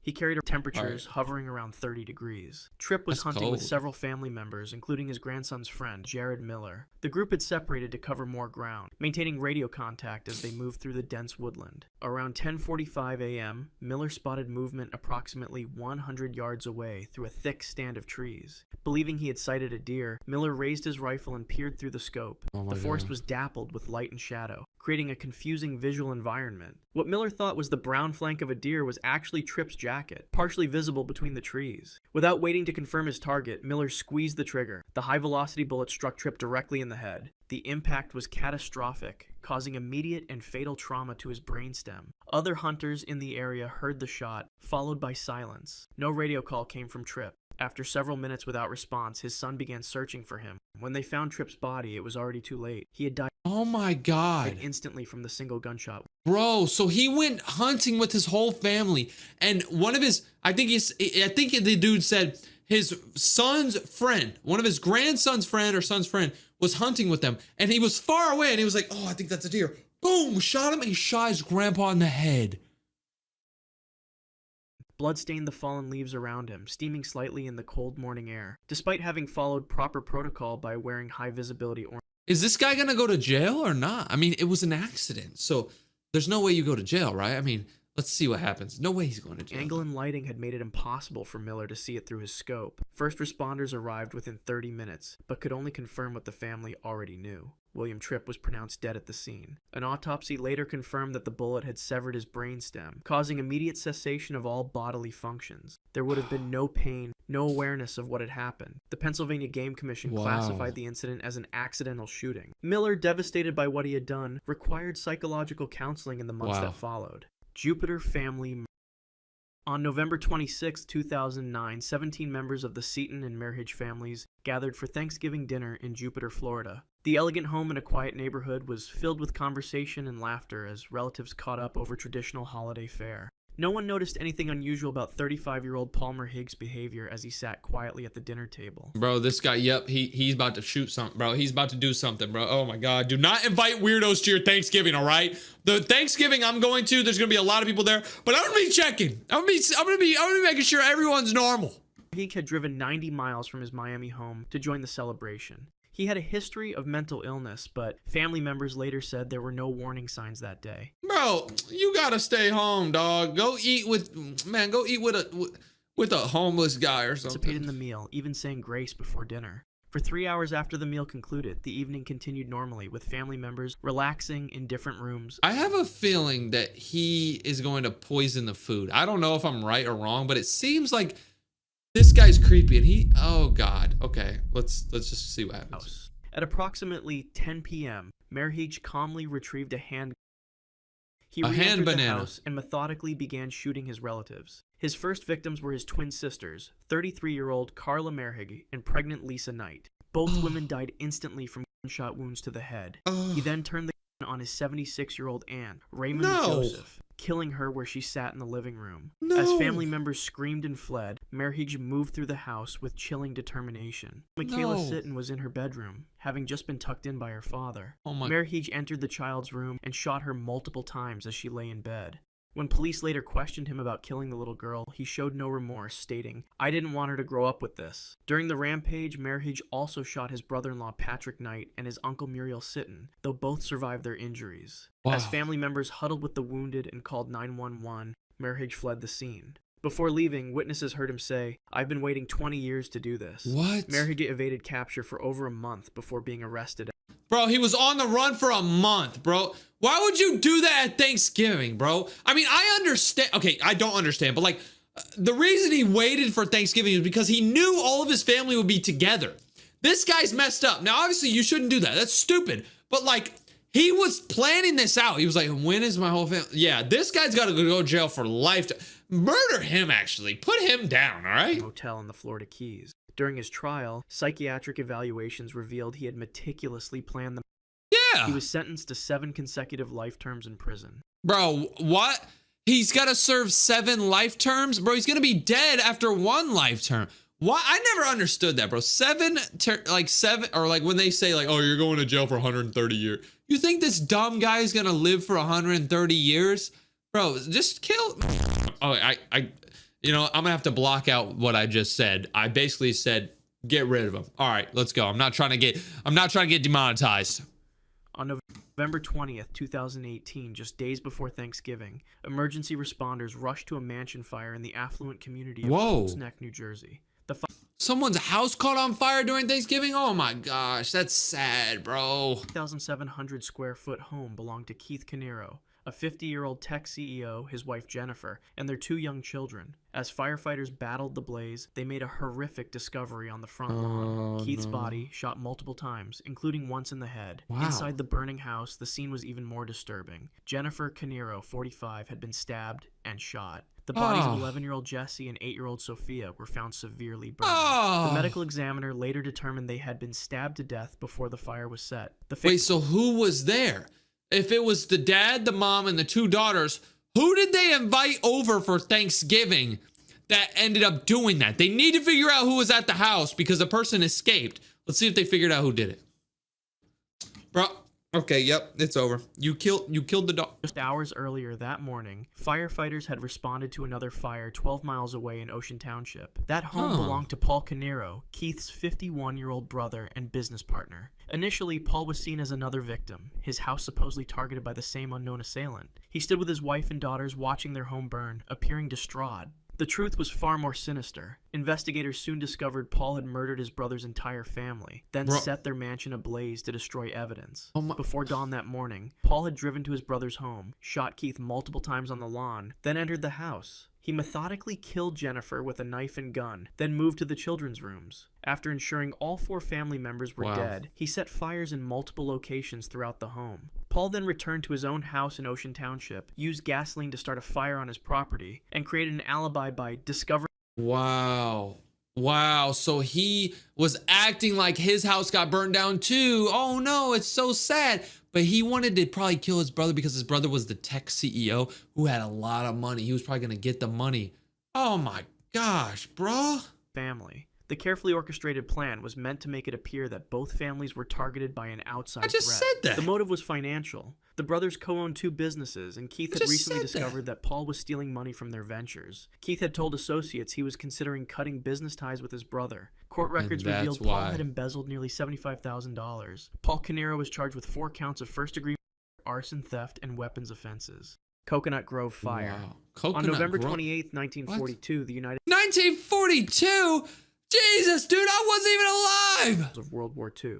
In Boston, Massachusetts, hundreds gathered at the popular Coconut Grove nightclub to celebrate the Thanksgiving weekend. The club was packed beyond its 460-person capacity, with an estimated 1,000 patrons filling its dining room. Wow, 1,000 people at this place? Dude, they were partying for Thanksgiving, bro. At 10:15 p.m., a small fire began near an artificial palm tree in the Melody Lounge downstairs. That's bad. A busboy had lit a match to replace a light bulb, accidentally igniting the flammable decorations. Within seconds, the flame climbed up the palm tree and spread across the ceiling's cloth decorations. Witnesses later reported that the fire moved faster than a person could run. The blaze raced through the building with terrifying. Yeah, that's the thing. Fire goes quick, bro. Toxic smoke filled the rooms before many patrons even realized what was happening. The club's main exit, a revolving door, quickly became jammed with bodies as panicked guests rushed toward it. Other exits were locked or blocked to prevent patrons from leaving without paying. I don't care, bro. I'm breaking down the door, dog. If there's a fire, I'm busting through the wall. I'm busting on the wall.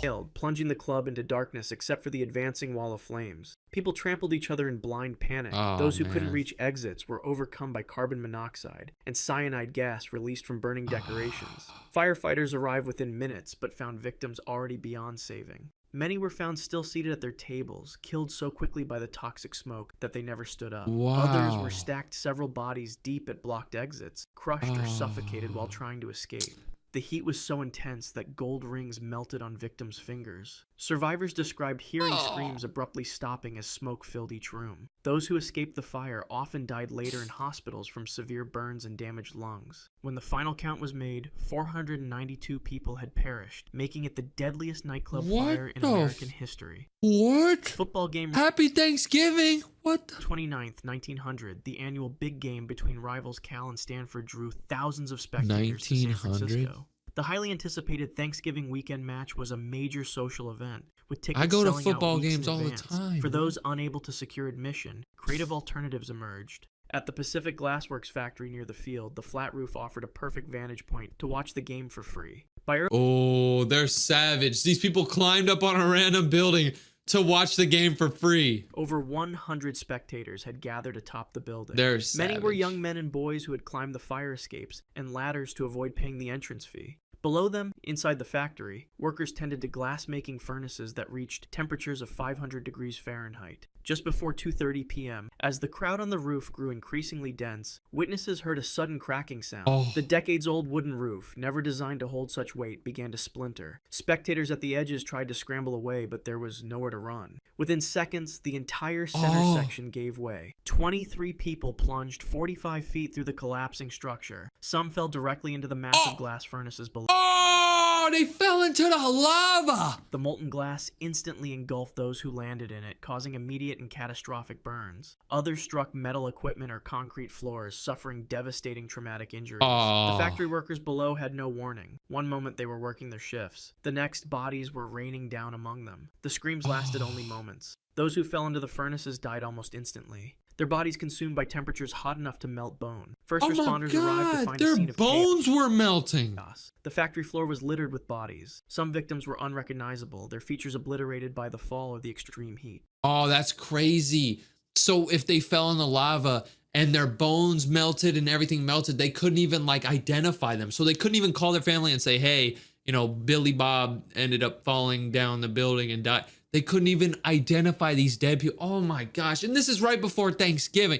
Bro, all right, have fun during Thanksgiving. Don't stand on a building, bro. What's up, dummy? So a couple of months ago, I made a ton of videos reacting to the craziest theme park, water park, roller coaster accidents ever, but I haven't done it in a couple months. But this dude just uploaded a new video titled The Worst Theme Park Deaths Ever. Look at this. Somebody apparently got sucked into like a tube at like a water park and died. This is gonna be the craziest deaths that have ever happened at theme parks. I'm so happy to be reacting to another one of these. These are always crazy. Let's see On it. March 24th, 2022, 14-year-old Tyre Sampson visited Icon Park in Orlando as part of a spring break trip with his football team from Missouri. It was supposed to be a day of excitement and freedom, filled with rides, lights, and the kind of fun teenagers look forward to all year. That evening, the group approached the Orlando Freefall.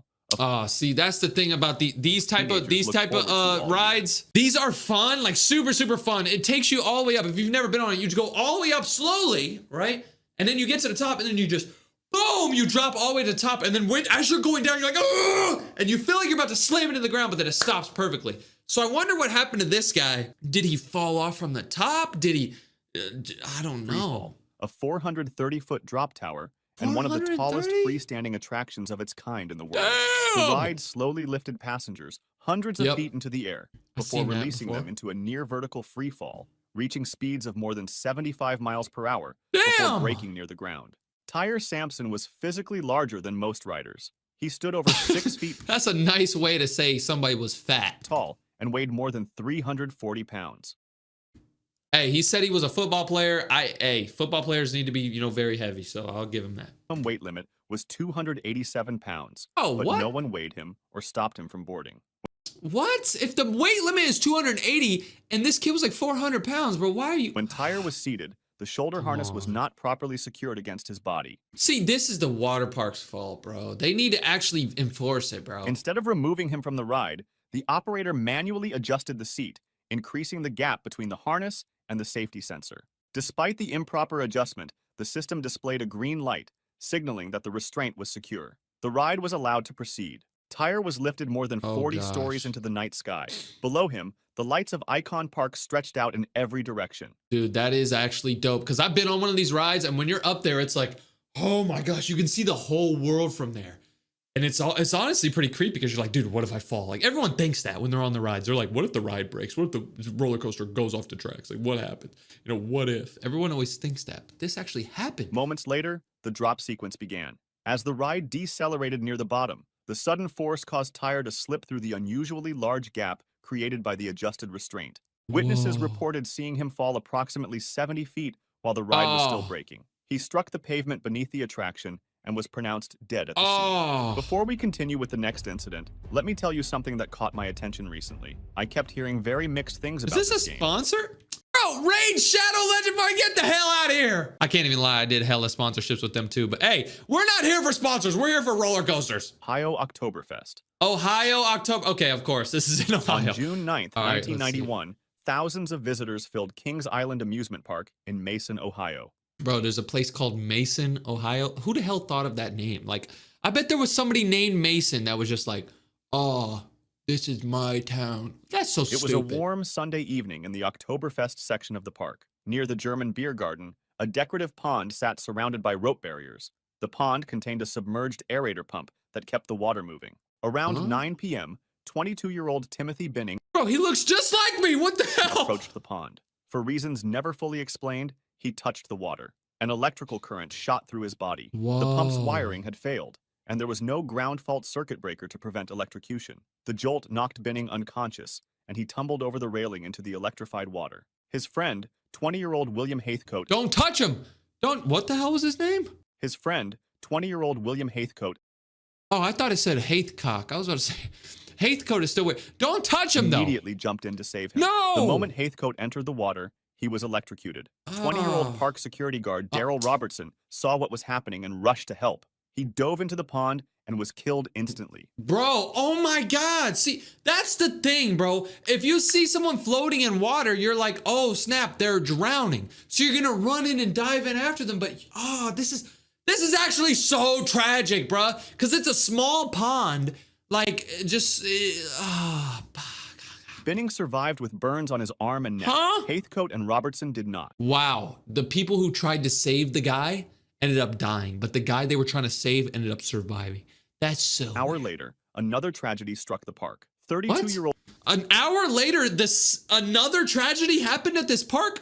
We gotta shut this place down. If you ever go to Mason, Ohio, we need to revoke that place, bro. I'm gonna do some research after this. What the hell happened? Let's figure out what else happened. Did somebody else jump in this damn electrocution water? They think it's a ride. Are y'all that thirsty? You've been standing in line for 2 hours. You get out and you're like, oh, water. You go drink it. struck You the park. I need to 32-year-old chill. Candy Taylor from Toledo was riding the Flight Commander, a spinning aerial ride where passengers could control their own capsule. Her blood alcohol level was 0.30%. As the ride spun, she passed out while her capsule was upside down. State investigators later discovered a design flaw in the restraints that allowed limp patrons to slip through the harness. Taylor fell 60 feet to her death. Kings Island fined $23,500 for the electrocutions. The day became known as Black Sunday. Bro, what? So you're telling me these guys jumped into this electrocuted water and then they ended up dying or whatever. And then an hour later, somebody fell off of this ride. You gotta shut the whole park down, bro. And it said they were only fined $23,000. Huh? I don't know why anybody would show up to that damn park. August 31st, After they hear about 2005, 45-year-old Barbara Brady Bro, that looks like my mom, bro. That's what my mom looks like. arrived at Adventureland Amusement Park in East Farmingdale, New York. She was a resident What? of Central Manor Home for Adults and had come to the park with 24 other residents and 5 They have a home for adults? What the hell is that? Isn't that just a normal home? chaperones for a day of fun. A normal Around apartment? 12:40 p.m., Brady boarded the Top Scan ride with one of her chaperones. The Top Scan featured 6 free rotating gondolas that spun riders Oh, in I've multiple seen one of directions, those before, including yep. upside down. A I've horseshoe-shaped seen one of harness those was before. lowered over her shoulders and around her chest. A park employee checked the control panel. A green light indicated all restraints were secure. The operator started the ride. As the gondolas began Ah. spinning violently in all She got directions, something thrown went out. wrong. Brady's harness failed. She was flung from her seat at high speed, her body sailing over a 20-foot wall on the northern edge of the park. Nuh-uh. She crashed through the windshield of a car in the adjacent parking lot. You got it. Brady was pronounced dead at Middle Island Hospital Medical Center. The She got flung from a freaking roller coaster into someone's car. Oh my God. Imagine you're going to this Adventureland, you're partying, you're having fun with your family, oh yeah, and the day's over and you go back to your car and there's a dead person in your car. accident What? came just 2 days after a park employee had been killed by a roller coaster at the same park. It was the second fatality at Adventureland in 3 days after 43 years of What's fatality-free happening? operation. The Top Scan lacked seatbelts that other versions of the ride had installed. The Dreamworld tragedy. On Dreamworld October tragedy. 25th, 2016, 4 adults and 2 children climbed into a circular raft at Dreamworld Theme Park on Australia's Gold That looks Coast. fun. They were Wait, about what? to ride Thunder River Rapids, a water I've ride been that had here. operated safely for 30 years. I went here actually. The ride actually simulated been on that whitewater ride. rafting, with rafts floating along a channel propelled by 2 large water pumps. Y'all At the probably end of the think I'm ride- lying. I'm not lying. I actually was in Gold Coast, Australia last year, and I went to this Dream World, A and I conveyor rode belt this ride lifted with my rafts back friend. up to the unloading platform. Earlier that day, the ride had broken down twice. At 2:04 p.m., one of the pumps failed again, causing the water level to drop rapidly. An Oh, em- I think I heard about this. I think I might have heard about this. Maybe it's a different incident. Hopefully not. But The let's raft see. became stranded on the conveyor belt, where the water was too shallow for it to float free. Yeah. Operators failed to shut down the conveyor. The raft carrying the 6 passengers collided with the stranded raft at the base of the conveyor. The conveyor kept moving. The occupied raft was pushed upward, then flipped vertically. The 2 children, ages 10 and 13, managed to climb free. Kate Goodchild, her brother Luke Dorset, his partner Rusby Arragee, Damn, I'm and seeing New the Zealand tourist pictures. Cindy Lowe were either trapped in the raft or ejected into the machinery beneath. All 4 died from crush and compression injuries. First responders described the scene as one of the most horrific they had ever witnessed. Dreamworld was fined 3.6 million Australian dollars. Damn! The ride was demolished the following year. The Haunted Castle It was incident. demolished, but they rebuilt it because I literally rode on it last year. On May 11th, 1984, a group of teenagers from New York City arrived at Six Flags Great Adventure in Jackson, New Jersey. Among them were 5 seniors from Franklin K. Lane High School. They entered the Haunted Castle, a walk-through horror attraction built from connected aluminum Oh, trailers. I've been in one of these. It's like a scary castle, and you walk through, and there's people around every corner saying, "Ah!" with like fake chainsaws and stuff. Yeah, I've been through this. They try to scare you, but you got to act tough, especially when you're with the girls. With walls lined in flammable foam padding. At 6:35 p.m. I heard about this one too. Oh my gosh, this is actually tragic, bro. I got to hear about this again because I forgot a lot about 14-year-old it. boy used a cigarette lighter to illuminate a dark corridor where a strobe light had malfunctioned. Bad the flame idea. touched a foam rubber wall pad. The fire spread instantly through the black painted timber Bad structure. idea, bro. 29 people were inside. The attraction had no sprinklers, no smoke alarms, no emergency lighting, and no This dude was so scared that he lit a little candle or whatever, and then it got on fire. See, fire is nothing to be messed with, especially if you're near a bunch of flammable stuff. They always tell you that in school. They're like, "Oh, don't light fires near flammable stuff." You know, and you always hear flammable. But dude, it's serious because fire just spreads like clearly that. marked exits. Most visitors saw the smoke and ran toward the entrance. 9 teenagers ran deeper into the maze, believing the smoke was part of the show. Oh my God, bro. The whole thing was burning and they were like, "Oh, dude, this is cool. Look at the fire over there, bro. That's scary." And they're just walking towards it and it's smoking and they're like, "Oh, this is the scariest."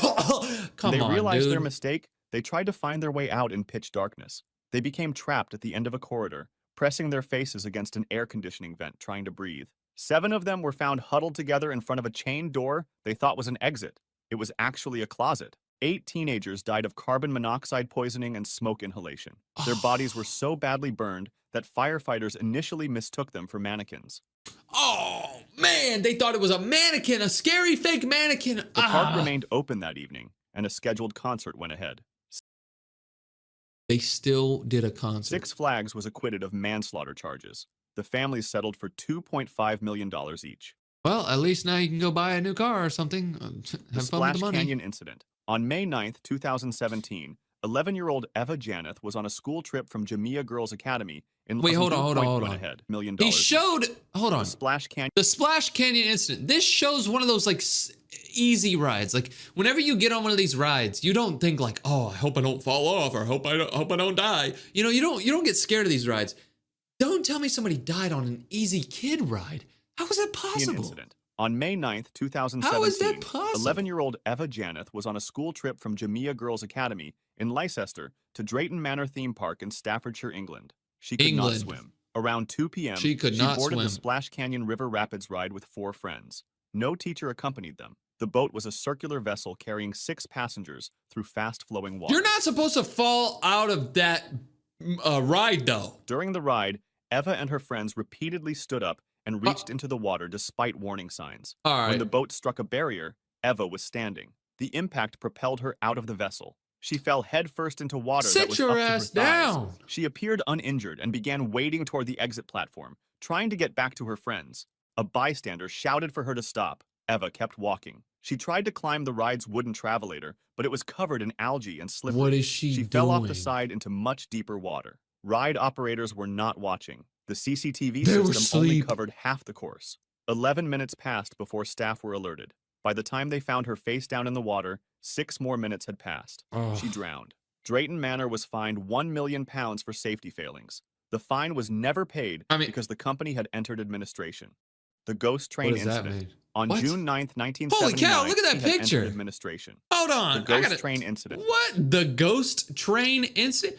What the hell is that? This is going to be On crazy. June 9th, 1979, John Godson brought his two sons, Damien 6 and Craig 4, Who names a kid Craig? A little kid named Craig? That just doesn't make sense. to Luna That's Park like naming a little kid Mark. Like, no, Mark is an old name. Naming a little kid Bob. Come in on. Sydney, Australia. His wife Jennifer left the line to buy ice cream while John took the boys onto the She's Ghost fat. Train ride. The attraction had been operating since the park opened in 1935. Oh, Cars that's a traveled along a old- 590-foot electric track old through a ride. pitch-black tunnel filled with skeletons, monsters, and special effects. At 10:15 p.m. Wait, they're on like a baby ride. Like, I've been on one of these where you go through and there's like scary little monsters and you look. It's for little kids.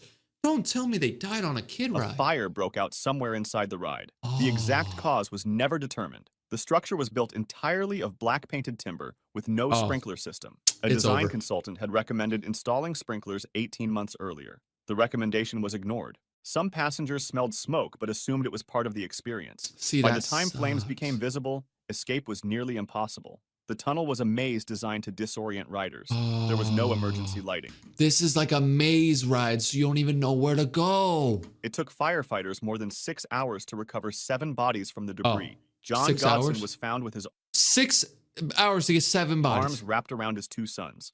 4 students from Waverly College, all between 12 and 13 years old, also perished. Wait, how are they in college if they're 14 years old? Jennifer Godson lost her husband and both children while waiting with melting ice cream cones.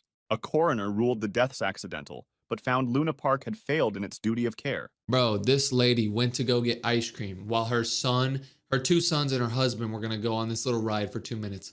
She's waiting with the ice cream, ready to give them the ice cream because she spent $20 on the ice cream because it's overpriced at the damn amusement park. And they never came out. No criminal charges were filed.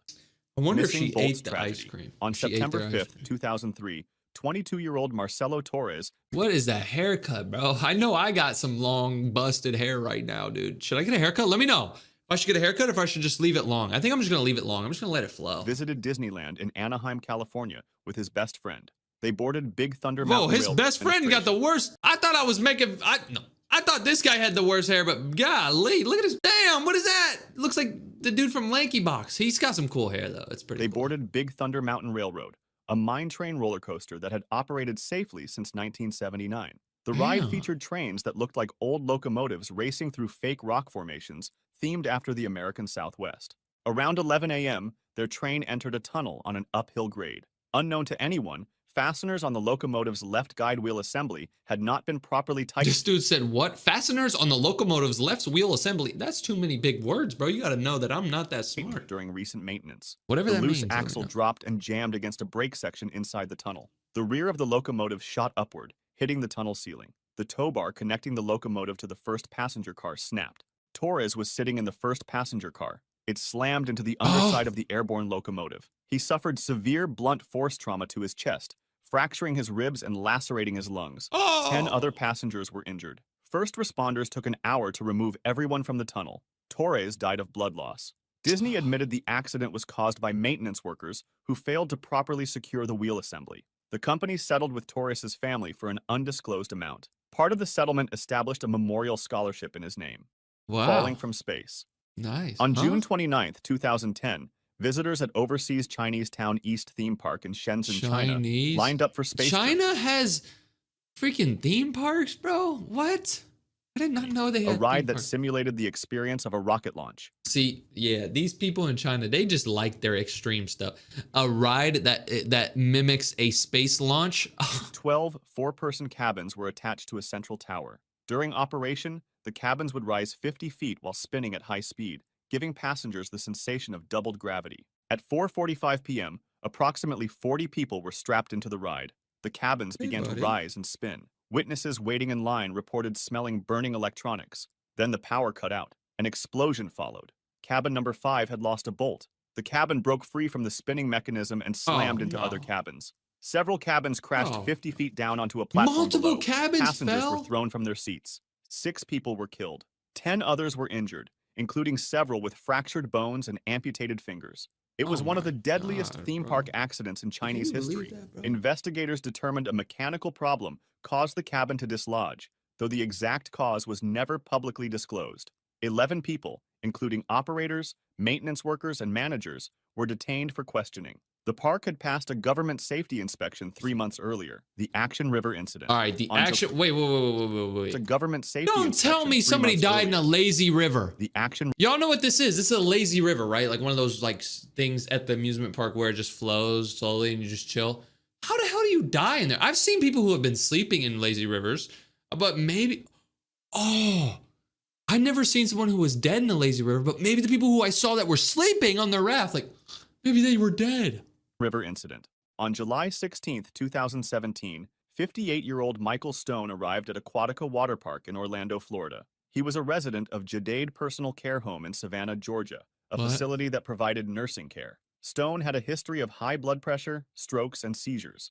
He was on vacation Just with the seed 13 oils. fellow residents and a certified nursing assistant. Around 2:50 p.m., Stone entered Roa's Rapids, an action river ride with fast-flowing water, swirling currents, and gushing geysers. So he got into a lazy river, which is one of the most like not scary and not dangerous things ever. Tell me how he He died. wore a life vest, as He had a life jacket on too. I was wondering, okay, maybe he drowned.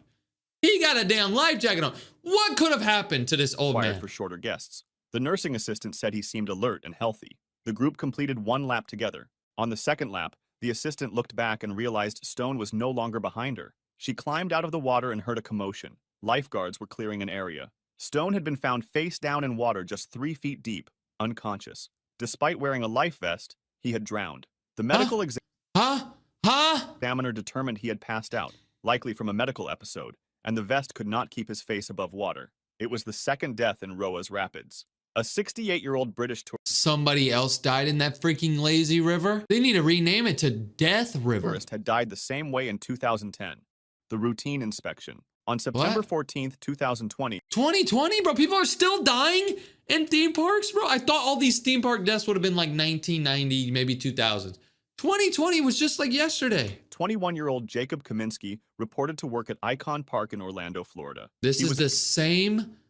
This is the same park as the first one with the guy who fell off, the 400 the pound maintenance employee for the Starflyer, a 450-foot tall swing ride that spun 24 passengers at speeds of 45 miles per hour. Kaminsky had grown up obsessed with roller coasters, building toy versions in his basement as a child. He had I'm worked getting creeped construction out. on the Iron Gwazi roller coaster at Busch Gardens before landing his dream job inspecting rides. Around 7:40 a.m., before the park opened, Kaminsky climbed the Starflyer Tower to conduct a routine daily safety inspection. A coworker was climbing with him. Somewhere on the tower's interior, Kaminsky lost his grip. He fell backward approximately 40 to 60 feet, landing on an Oh. elevated platform below. Emergency responders found him lifeless. He was pronounced dead at Oh. Orlando Regional Medical Center. OSHA and the What? Orange County Sheriff's Office launched investigations. The Starflyer had no history of violations. Friends said Kaminsky had spent years trying to land a job in the amusement industry. A GoFundMe page raised money for his funeral expenses. Sucked into the pipe. On August Huh? 16th, 1985, This is what we saw in the thumbnail. Somebody getting sucked into a pipe. Oh, I didn't think it was real. I thought I got clickbaited. a 14-year-old boy visited a large waterslide amusement park near Ogden, Utah, with his younger brother and 2 friends. The park had opened the previous year, featuring 6 water slides that all drained into a single Damn, that splash looks pool. cool. The pool was 4 feet deep. Beneath the surface, 3 12-inch diameter pipes carried water to a pump house where it was Dude, these pipes are 12 inches in diameter. So like 12 inches is like this big, right? What the what? No way somebody got sucked into the maybe the little kid. recirculated to the top of the slides. The boy was hanging onto the pool edge, dangling his feet over the submerged opening of one of the drain pipes. Cast iron grates had originally covered the pipe inlets, but they kept falling off because the cement anchoring them had eroded. Park employees had simply removed the grates entirely. There were no backup safety features to prevent someone from Oh. entering the pipes. The boy let go of the edge and disappeared. The suction from the pump pulled him horizontally through 93 feet of pipe until his body lodged in a 90-degree vertical 93 bend inside the feet? pump house. Lifeguards were on duty but powerless to help. It took 15 minutes to locate him. Resuscitation attempts failed. The cause of death was 93 feet. He got sucked in this pipe and he's like, "Ooh, is this a part of the ride?" And he's just 93 feet. You would have drowned by the time you got to drowning. the Investigators found the park performed no routine safety checks. It was one of the first waterslide fatalities reported to the Consumer Product Safety Commission. The accident led to new health department regulations requiring protective grading on all drainage pipes larger than 6 inches. I mean, yeah, you gotta put a gate over a pipe. Come on, dude, this is insane. I'm not going to water park. What's up, dummies? Today we're about to react to the most painful gamer deaths ever. Now, a couple of months ago, I reacted to some crazy gamer deaths, like people who have died by playing games and stuff. But we're gonna react to another video showing even more people who died while playing games. This is gonna be insane. Try not to get scared. Let's go. Royale incident. Addiction is a chronic condition characterized by a compulsive urge to engage in a specific behavior like drinking, substance abuse, or in this case, Clash Royale. Dude, don't tell me somebody was so addicted to playing Clash Royale that they died because they were so immersed on their phone, like, playing the game all day, they didn't eat. Oh my god, dude. People actually die by being addicted. Okay, I'm gonna stop pausing the video. We're gonna watch it. Everyone always gets mad at me. Let's go. A young man had grown so attached to the mobile game that it became the center of his life. He was a level 9 and was already at 3,600 trophies. Level 9? I mean, I don't play Clash Royale, but level 9 sounds like baby weight. Come on, bro. Which, honestly, is pretty impressive considering that this took place back in 2016. In those times, having just 3,000 trophies would literally place you in the highest so this arena. was in 2016 when apparently this kid died by being okay, let's see what happens to this kid. To put it into perspective for today's time, it'd be like getting to 15,000 trophies when you're just a level 12. In other words, he was a sweat. Each victory gave him a rush of validation, and each loss felt like a personal failure. His days revolved around the climb, pushing trophies, upgrading cards, and chasing more wins. Bro, that is just desperate. If your whole day is based around playing this stupid game, like, come on. I play video games, but like, bro, not all day. Over time, his joy turned into obsession. The game that once entertained him slowly began to consume him. It was no longer just Clash Royale. The app was now his life. He took everything personal. Unfortunately for him, on one fateful night, the man would become overwhelmed by the two cards he absolutely hated the most in the game. No way. Elite Barbs and Hog Riders. Match after match, player after player, his opponents kept using these cards with their levels completely maxed out. He began losing every round, with each loss angering him more than the last. Before the young man even realized it, he had dropped down hundreds of trophies in a single day, and at that point, something inside him broke. Rage and despair collided.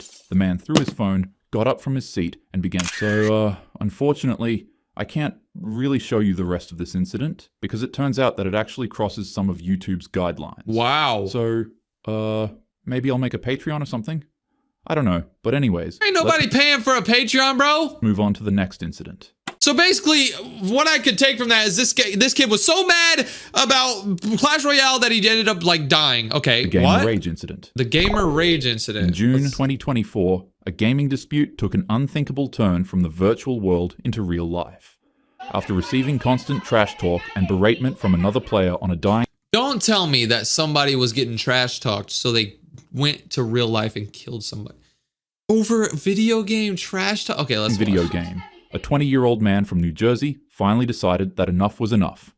His favorite video game was shutting down its servers, his life was stressing him out, and this player was still trash talking him. The man sat down and deeply pondered how he'd go about addressing his situation.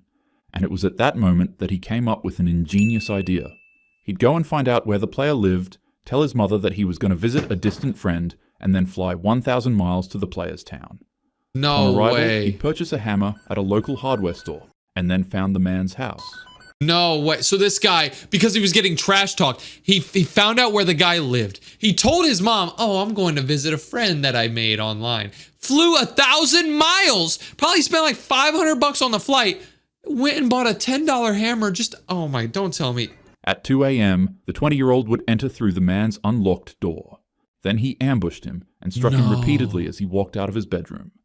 The man would break into a panic and completely freak out whilst trying to register the totally unbelievable situation before his eyes. Some dude he was trash talking on an MMO was actually inside his house. Oh my at 2 God. o'clock, attacking him.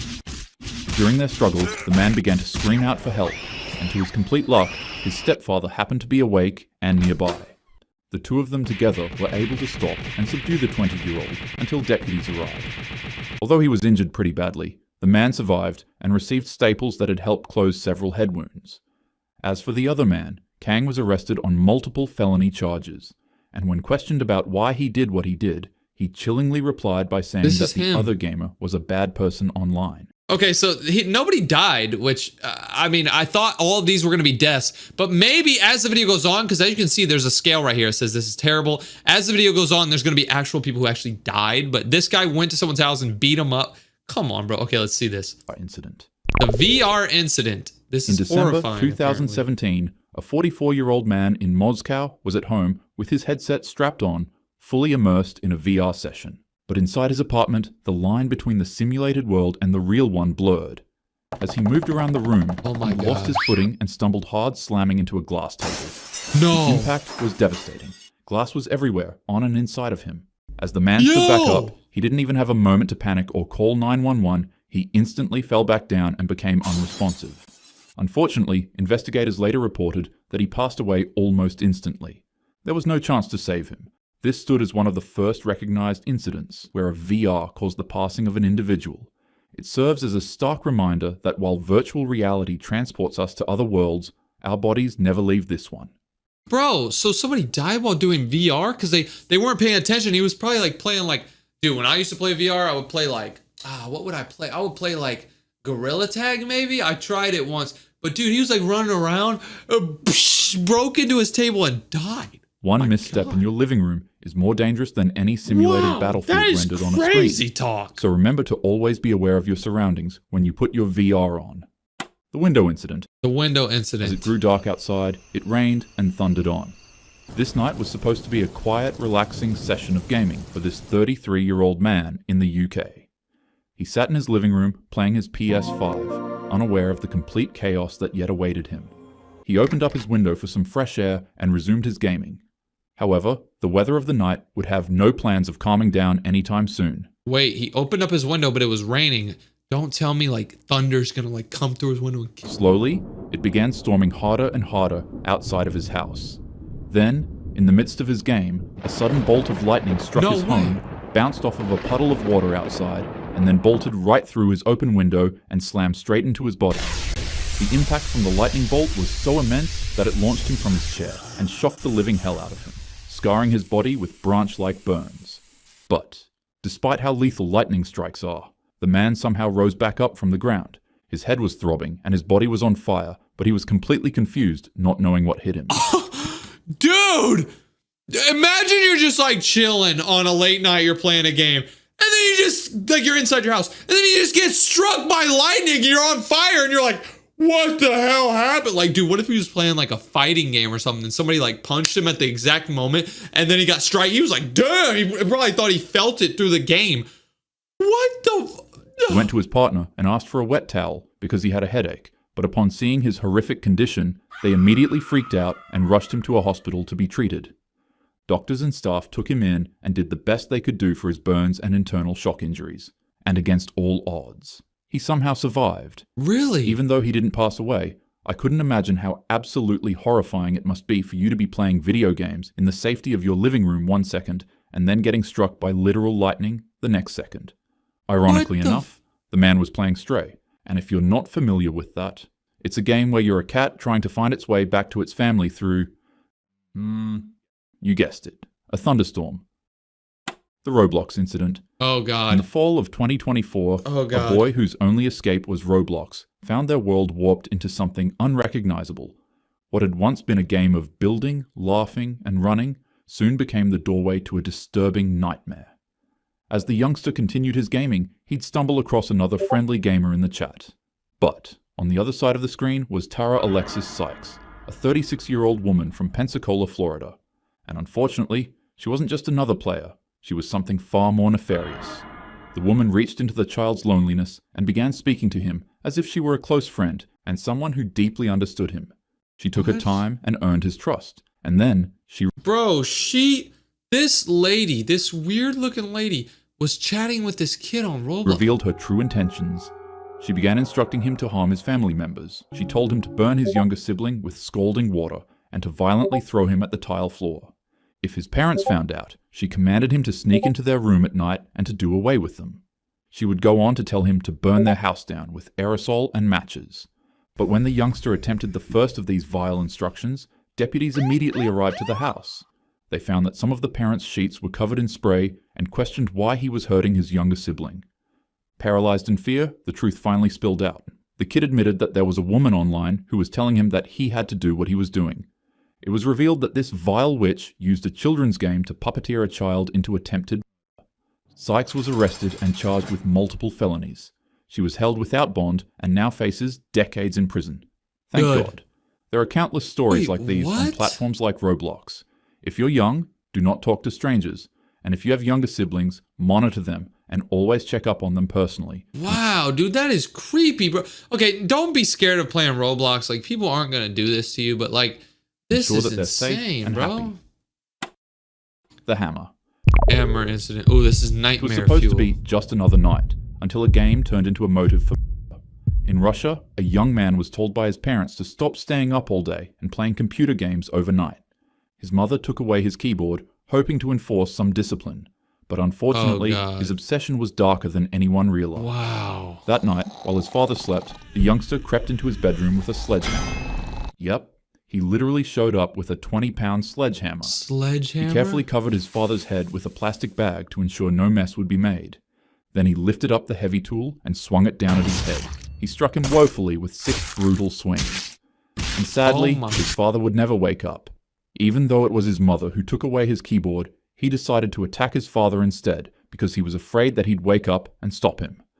After the vicious ambush, he demanded his keyboard back from his mother. He then went to his room, locked the door, and went straight to his computer setup where he would engross himself in an endless binge of gaming for hours. What? Wait, so he did that to his dad. His mom didn't know because she was in like a different room or whatever. Then he asked for his keyboard back and then he goes back to his room and starts playing. That is the like ultimate addiction. You're addicted, bro. Until police were called. Thankfully, he was arrested and formally charged for what he did to his father. Relatives described him as reclusive, spoiled, and completely lacking discipline.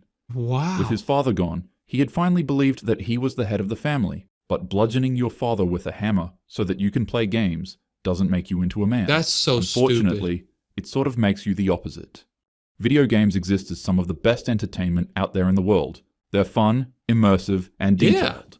Like you can't get addicted to video games, bro. You like the best way to play video games is just play late at night or once you get all your work done. So let's say you're at school, go to school, do your homework, do all your stuff, get all your stuff that you need to get done, and then you can play video games and chill at night. It becomes a problem when you play it during the day and then you put off all the other stuff you need to do. Oh my God, dude, that's But safety is more important than fun and immersion. Don't speak to random strangers on the internet. Don't let your gaming become compulsive and Yeah. uncontrollable. Make sure. I think he's just gonna be chatting the whole time. But dude, this was insane, bro. Knowing that there's people who are addicted into games like that, just play games for like an hour or two a day and just chill, bro. Wow, that is insane. That was pretty creepy, bro. What's up, dummies? We're about to react to the deadliest foods in the world. Apparently, these are gonna show some of the foods that you should never eat. If you eat these foods, you're gonna explode. You're gonna die. This is gonna be insane. Let's see this. So we have 5 foods on this list. We're gonna start with dangerous foods and then slowly get to the deadliest foods, bro. Do not eat these foods. Number 5, Casu Marsu. Casu Marsu translates to rotten cheese in Sardinian and Oh, so we're gonna see what happens if you eat rotten is cheese. known as the most dangerous cheese in the world. This is a cheese that is traditionally made using sheep's milk and is commonly produced on the island of Sardinia, Italy. Even though it's illegal to sell, the high demand for this delicacy incentivizes local farmers to keep producing it, Why creating do a people massive want it? black market that is estimated to bring in around 2.5 million pounds. Why? I mean, this is what the people are gonna look like if they eat this rotten cheese. But why are people still buying it? Why do people want it? Or around $3 million annually. $3 million? Guns, No, we thank you. got drugs, No. fresh kidneys. Wow. Oh, and we have cheese. I'll just go with the cheese. The reason this cheese is so dangerous is simply because of the way that it is made, which first starts with the wheel of pecorino cheese. It is then introduced to cheese flies, where they will begin to lay their eggs inside it, and in a matter of hours to a few days, these eggs become larvae. And around the 40th day, the cheese is completely infested with flies and What? thousands of maggots. For the next Why? 2 to 3 months, the maggots are left to gorge themselves with the cheese, so they can, well, poop it back out. And that's the magical ingredient here, since the poop gives the Maggot poop? That's the ingredient. cheese its sought after flavor and texture. And honestly, the texture does look amazing. I'll give them that. What? What? But when it's time to consume the rotten cheese, expect to get around a dozen maggots with every single bite, since they are never removed. Scientists and health officials have warned that there's always a possibility that the larvae could survive a person's stomach acid and make their way into the intestines, a condition called pseudomyiasis, where the person's intestines become completely infested with maggots, People actually eat this cheese? surviving by consuming the person instead, successfully pulling off the sneakiest Uno reverse card. Even though this condition is rare, I don't think I would be willing to risk it all for a taste of this deliciously textured cheese. Well, maybe just one bite.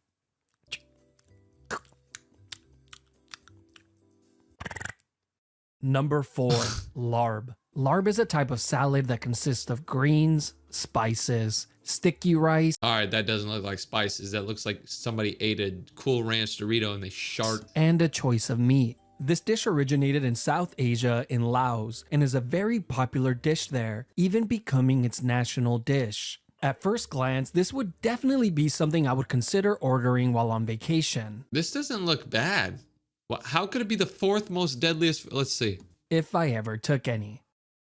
Now here's the thing, even though this dish looks delicious, it can quickly become deadly, since this meal is oftentimes served with raw meat. There are many types of meat that can be used for this dish, but the most common ones include beef, chicken, duck, fish, and pork. Okay, I mean, I've eaten raw beef before. I've eaten raw fish. I've never eaten raw duck. I think I've eaten raw pork. I eat raw beef all the time. I get beef tartare, steak tartare at restaurants and stuff. I eat raw beef almost like a couple times a week. So how is And this eating bad? this meal uncooked drastically increases the odds of you contracting a dangerous and potentially fatal disease, from trichinosis, fatal bacterias, rabies, Streptococcus disgusting. suis, which Huh? is a deadly bacteria that is commonly found in pigs, and Southeast Asian liver fluke, a parasitical flatworm found in uncooked fish, which once consumed, the worm can live inside the human liver for many years. Okay, so this guy just said if you eat uncooked fish, like raw fish, there's a chance that a whole nother fish will grow inside of you. What the hell? Okay, so I think what I'm taking from this is you need to have the right meat. If you can eat raw meat, but it has to be good. If it has like maggots or like bugs in the meat, or it's got a little bit of like like rotten meat, then you're screwed. Okay. Where you can rest easy knowing that you'll never truly be alone. There have been many cases throughout the years where this meal has directly led to human fatalities, like in 2019 in Thailand, where a total of 265 people contracted Streptococcus suis What the after hell is consuming larb, streptococ? and sadly, 23 of those people would end up losing their lives. Number 3, All right, number Sannakji. In Korea, Sannakji could be enjoyed multiple different ways, but let's cover Of the course, this is in Korea, bro. They want you to eat these foods. least deadly one first and the most common. Sannakji is a raw dish consisting of the long arm octopus, which Why do people eat octopus? is killed just moments before it's to be served. Here, the Really? octopus's body and legs are chopped into pieces and drizzled with sesame oil. And by the time this makes it onto your plate, the legs will still be moving. As my you begin God. to eat, the octopus's suckers will begin to suction onto your tongue and throat, making it difficult to swallow. But I know that if I ever came face to face with this meal, I would have no choice but to totally crush it. Since I have talked way too much of a big game, watching people struggle as they eat disgusting foods on the challenge. No, I'm telling you just have to plug your nose and just power through it. Sure, honey, sure. Oh my god, just chase it with the water. He's The wasting so hell much time. is Yeah. going on? So I have a lot to prove. Now, the second method, on the other hand, is much more challenging and poses a much greater risk of death. And honestly, it's more of a one-on-one fight rather than an actual meal. Here, the octopus reaches your plate fully intact and alive, where You kidding me, bro? it is then tightly wrapped around a chopstick, dipped in sesame oil, and shoved into your mouth. But who are they kidding? The sesame oil is not meant to enhance the meal. It is simply used to rig the fight in the cheating human's favor, as it will now serve as a lubricant. And as soon as the 1v1 starts, the octopus begins to attack, squirming to find its way out, frantically suctioning on to whatever it can get a hold. People eat live octopus. Like you put an octopus in your mouth, like Squidward. You're putting Squidward in your mouth and it's trying to get out and you eat it? Of. But if you're the human, you must completely focus on your chewing. Soon your hands begin to get sweaty, and within seconds, you begin to break out into a mental panic, questioning yourself, thinking that this might have been a mistake. With your heart beginning to race, you try and cover up your fear by chewing harder and faster. Oh my And you have now God, convinced that's a yourself that big it's now old or mouth. never. It's time to attempt the swallow. But there's a problem. The octopus is still moving. The stares of everyone at the table are piercing, and you feel the ever-growing Who the hell are you eating dinner with? What the peer pressure accumulating, so you're forced to go for it. Praying to whatever god is listening that the octopus doesn't latch itself onto your throat as you try and swallow it, as that would surely be a death sentence. Dude, people eat live octopus. The octopus could literally suction onto your throat or even like your stomach. You force the ball of squirming octopus down your throat, and for a second, your heart stops. But you manage to swallow it. With your heart still racing and a bead of sweat coming down the back of your neck, you look over at your buddy and say, it's not so bad. You got it. As you get up to go clean yourself up in the bathroom. There have been multiple deaths in the last few years directly linked to eating live octopus. Oh my gosh. Even though the danger is obvious, people still search out this delicacy, with some athletes even claiming that this meal increases a person's endurance, but others simply do it for the experience that they will get when they show off the post online. Number 2, fugu. This is one of the What? deadliest foods in the world, where a single mistake in the preparation could mean life or death. Fugu is a popular dish that originated in Japan in the early 20th century, but as time has gone on, the dish's popularity has only grown, spreading to many countries like China and South Korea. Of course. This is a meal that consists of a poisonous pufferfish that has had the poison carefully removed from it. Well, at least that's what should be done, but What? more on that later. In countries like Japan, We're eating pufferfish now, bro. Oh and my. a chef must go through long and rigorous training to learn how to properly remove the poison from the meat. The training takes up to 3 years to complete, followed by a string of exams which include a written test, fish identification test, a practical test, and of course, successfully preparing the dish. This test is so difficult that only 35% of all applicants end up passing it and acquiring the license. The reason the pufferfish is so dangerous is because it contains a poison called tetrodotoxin, which is one of the world's most deadliest poisons. A single pufferfish has enough poison to kill 30 adult humans. Why are people even trying this? I don't care if I have the best chef in the world serving me this. One wrong move, if he forgets to remove one little segment of that poison, you're dead. Like, it cannot taste that good. It could taste like the best food ever. It could taste like chocolate chip cookies dipped in milk, and you get like 1 billion grams of protein from it, and you get so strong from it, and I still Now, wouldn't here's eat the it. terrifying Like, part. If someone happens to be so unlucky that they end up consuming even a small amount of the poison, they will be presented with a prayer and a splash of holy water, since there is no known antidote. The poison kicks in shortly after eating it, with your muscles becoming completely paralyzed, and eventually it could cause you to stop breathing. And this is probably when you will start to think to yourself, damn, I should have just gone with the chicken dumplings. yeah. The deadliest year ever recorded was in 1958, when 176 people lost their lives to this food alone. Today in Japan, the odds of you dying from fugu are very, very slim, as long as you order from a licensed restaurant, since most deaths in recent history have come from people who attempted to prepare the dish at home. But some People are trying to cook it at home, bro. What the? Like, yeah, I would understand if like a homeless guy like died from eating pufferfish, because he's going through the river. He's like, oh, I need some food. Oh, there's some food right here, and he eats it. Why are you going to the store, buying a pufferfish, and trying to cut out the? Go buy like beef. They got so many steaks at the store. Sometimes pure evil and selfishness increase the death rate even higher. Like in 2004, when fish vendors in Thailand tricked people for 3 years by dyeing the pufferfish meat red and telling buyers that the meat they were selling was salmon, leading to 115 people needing to be hospitalized, and 15 of them sadly losing their lives. Number 1. Bro, see, that's why I'm never going to whatever country I'm never, ever. That is so messed up. All right, number 1, the most dangerous food ever. This is going to be crazy. Wild and exotic wet markets. Now, of course, this had to be number 1 on the list, since a single meal from one of these wet markets carries the greatest risk to human health. This is one of the rare instances where a single meal consumed by an Is that bat in Jello? People eat bats? individual doesn't just affect the person eating it, it could potentially affect every person on the planet. Now, I know what you're thinking. What could possibly be so delicious that it's worth putting the entire world's population in jeopardy? Brownies. The answer is brownies.